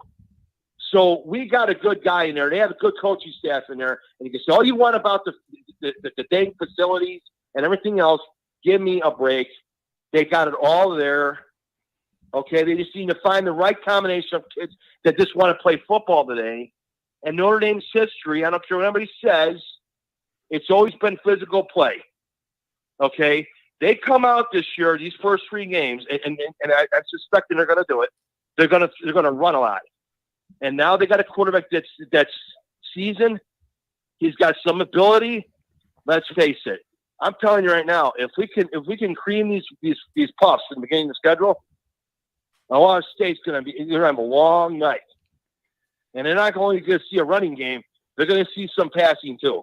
Let's hope those receivers come through this year, those freshmen, because they're going to have to rely on them. Yeah. If they don't have those freshmen, they'll come through. It's going to be tough. Let me ask you this, caller. I see the last time you called was way in the beginning of the winter. I don't remember when it was. I want to. Yeah, it was a long time ago. It was a lot, and I'm surprised you still got me on your thing. Yeah, that's great, man. I'm glad you remember me. When somebody calls, it gives me a I'm all hard on this. I'm telling you, I think about this a little bit. I think about this stuff a little bit, and the fans are fans. But Notre Dame has always been known to be a physical football team. It's always been, okay, option, all that stuff. But they've always been physical. If they come out and they play physical this year, they punch the teeth out, okay, it's going to be a good season for us. I think it's going to be interesting. It's going to be very interesting. I'm saying 11-1 with the drop to Ohio State. I don't want to lose to the Trojans. I don't want to lose that night. I'm going to be there. I don't want to lose it. There you go. So they better win because I'm going to be in. Go ahead, Pat. Looks like you have something in mind. No, I just realized that when I put my AirPods in, it switched my microphone off, so I switched it back out. Oh, never mind then. Never mind I'll at all. let you guys go, but hey, I'll call you again someday. But hey, go St. Lawrence, and hopefully Stan Thank you. There, so maybe you guys win a championship. And Tim Grunhard. Tim Grunhard. Yeah, Grunhard and Swagala were in the same class together. Okay, you guys take it easy, huh? Have a good one, buddy. Thanks for the call. Have a good one. Irish. What a nice guy. I like catching up with people that are new callers or haven't called in a long time. I'm really impressed by the play the St. Lawrence shirt is getting. It's actually and now I got one of my other brothers is in the chat. He's making references that only I would know, which is how I figured out. Is that the guy with the name that was saying certain things about Lawrence and stuff? Yeah. Gotcha. He made a joke about Moabs, and I knew exactly what he meant. So we don't have to talk about it. Well, I'm glad you knew what that meant because I was going, "What is this guy speaking a different language? What the hell's going on here? What the hell's going on here, man?" You know what else, Pat, came up into my mind the other day? Somebody brought up, which was really a bad situation. The South Florida day. Do you remember our day for the South Florida game? Didn't you come over to my place? That was a long day, It Pat, was a very long day. in a lot of ways. We are not going to talk about That was a long day. And a lot of trouble happened, and we lost, and we were mad at each other, and there was a keg of beer there, and then it just got bad. Just bad. What a bad day. You know what, though, Johnny? Just like always, we were fine in the morning. What a bad day. Oh, my God. Did we walk to the bar that night? I don't even remember. No. Remember, we had people, various different people came over. Parsons. Yeah, some girls, too. Shut up. Anyways, long day. Long day. I had nothing to do with that. Yeah, me neither. Me neither. Neither of us did. 269, you're on the line. What's going on? Hello? Hey, what's going on? Oh, wow. I'm sorry. I'm doing wedding stuff and listening to your show at the same time, so I got a little distracted. Oh, that's okay. Wait, what is the deal? What are you getting married? What are you doing? Yes. I messaged in your last show that I'm getting married on August 5th, and your show is a welcome distraction from all the wedding stuff, and that's kind of what I'm in the middle of doing right now. I'm telling you, man, Wait a second. It doesn't matter how much you plan and try and get out of it. It's just going to be stressful. You just got to get through it, man. Are you actually involved with the wedding stuff? Yeah. Like I didn't do anything. Yeah. No. Well, what's on your mind, man? Let's get distracted then. What's on your mind, bro? Oh, well, just kind of my thoughts. I mean, I was kind of picking 10-2, leaning 11-1. I think if Notre Dame, if we get left out of the playoffs at 11-1, it's probably going to be not so much because of how we look, but what's going to happen to the teams we play afterwards. Like, for example, USC, you know who they play right after they get through playing us? Utah. And then Washington, and then Oregon. They could quite possibly lose all three of those games. We go 11-1, and they're like, oh, well, USC isn't all that good, and that's where we get penalized. Interesting. Yeah. I think the overall nature of this schedule is going to help insulate Notre Dame from some of those typical Notre Dame complaints, the schedule soft or whatever. I believe Josh Pate from Rivals 247, he had Notre Dame as the number 2 team in the country with like the highest winning percentage of the teams they're playing on the schedule from last year into this year or something. I don't see any way anybody could say Notre Dame this is not a tough schedule, dude. If this doesn't get it, nothing could get it other than Georgia, Alabama. Like, is that what it's going to take to have somebody say Notre Dame has a tough schedule? You got to play them every week? It's ridiculous. I mean, all right. Now, wait. I got to ask you. You can only have one win, Ohio State or USC. Not every year, this year. I just want to know, Pat. This is the show now. Who's your choice? To not choose USC because of life. Because of your existence. I'm up here in Michiana. Yeah. Thank you. I'm right up here in Michiana. So, it's USC or Michigan for me. Yeah. So, Michigan's on the schedule, so USC kind of wins by default. Yeah, no, hey, I get that. But it is funny to me that you went with the geographical reason, even though Ohio State's way closer to where you are than USC, but I still get it. I do get what you're saying though, man. Pat, you're rolling your eyes at this, but people are saying Ohio State all over, man. This is a tough question for us. And outside of Rodney, who is a person who has called in and said Ohio State. Yeah. I mean, you had the one guy ready to blow up the world to beat Ohio State. To beat USC. So yeah. Yeah. Anything else on your mind, my friend? What else you dealing with? I just, the just kind of dealing with the last couple of weeks, just watching a fan base kind of melt down over the recruiting processes. Are we everything. overreacting? Should we all chill out? Are we overreacting a little bit? Yes, just like when I called in, the last time I called in the show was right after the spring game, and I was saying everybody's freaking out over the Sam Hartman thing. I haven't changed my story at that point, guys. It's July. Like, I know we're getting anxious. The season's getting close, but I'm not ready to throw the season into the toilet just because of losing Justin Scott when we haven't even really lost him yet.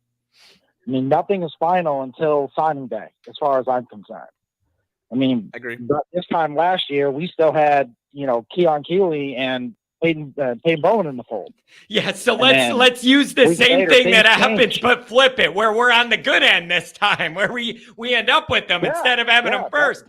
Listen, there's no reason that can't happen. And if you went ahead and beat these teams and had a really great year and went 11-1, it would really help your chances there for sure. Exactly. Yep. Listen, buddy. Exactly. Hey, you're local. You going to be to any games this year? You going to come to Central Michigan tailgate with us, or what are you doing? You're up the road. You don't have any excuses. Come hang out. I'm gonna try if I can afford it. Like I said, I'm I'm getting married in 3 weeks, and that's where like a lot of my money is going. Well, you're going to get some of it back, and you'll be able to get into Central Michigan. I mean, that's not going to be a tough ticket with Ohio State behind it. And if it doesn't, drink beer in a parking lot all day. Go for it, man. At least you'll be at Notre Dame. Yeah.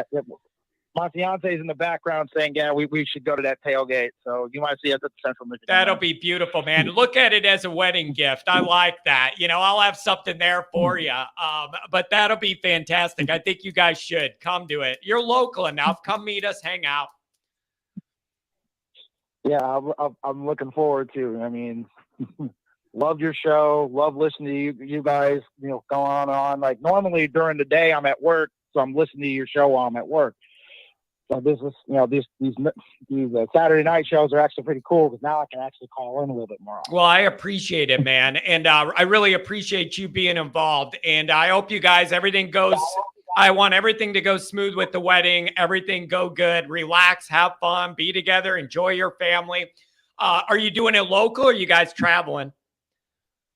No, we're doing it actually pretty local, not too far from where I'm living right now, only like maybe 20-minute drive. So, I got a lot of family coming in from Chicago because that's where my dad's side of the family's from. Perfect, man. Beautiful. Well, I wish you guys nothing but the best, and I have a good wedding, and also good job getting that scheduled and over with before the season starts. That's beautiful timing too, buddy. I like that. Good job. Yep. Oh, that was a factor. So, yep. You guys have a great night, guys. I'll listen on the other end. So. Beautiful, man. Have a good one. Good luck with the wedding. Thanks for the call. See ya. Thanks.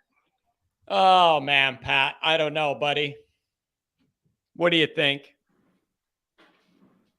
I think we're inviting too many people to the Central. I don't. I was actually just thinking. I did you see my message to Adam? And I said we might need 2 grills. We're gonna. I know. I was actually just thinking. I was like, man, there might actually be a lot of people there. God, you're insufferable when people like you. I bought something on Amazon for that event. It could be the best idea I've ever had, or it could end up being really a bad idea. And nobody will ever guess what it was. I'm not telling you. Maybe I'll send you a picture, but I made a purchase I thought of just for that event that is quite interesting. Anything else you got, Pat? I have some stuff I got to do tonight still. We've gone 2 hours. There's a bunch of calls, but I cannot get to them. I have things I got to do. All right. Well, then, I got a big scramble tomorrow, so I'll be on the golf course first thing in the morning. So beautiful. Well, let me know how it goes. I apologize, you guys. I've had stuff going on these nights where I can't just sit here till midnight every week. So I got stuff I got to do. Pat, thank you for being here. All the chatters, always. All the callers, all the donators. I do feel bad when I can't get to people. There's people waiting, but I got to cut off at some time when I have stuff to do. And I really hope everybody understands that. Also, one more thing I want to mention too. Sometimes people will say, they'll message me and go, John, you didn't get to my call or whatever towards the end of the show, but you gave a guy earlier in the show like 20 minutes or something. Why? That's not right.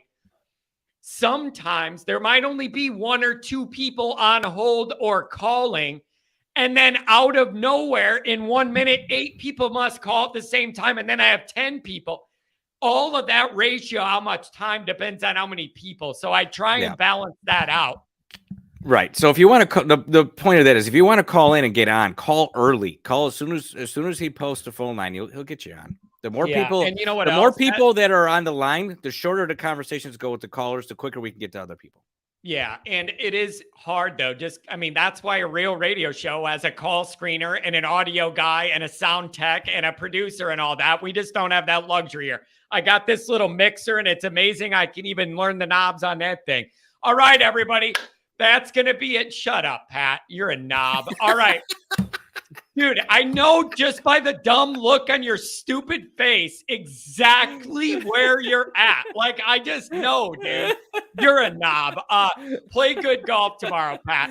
Thanks, everybody, for being here. I love this. A few more weeks of this, and we're back into this season, everybody. Be safe. Have a good Saturday night. Be with your families tomorrow. Play some golf. We'll see you on the flip side. Thanks, everybody. Good night, all.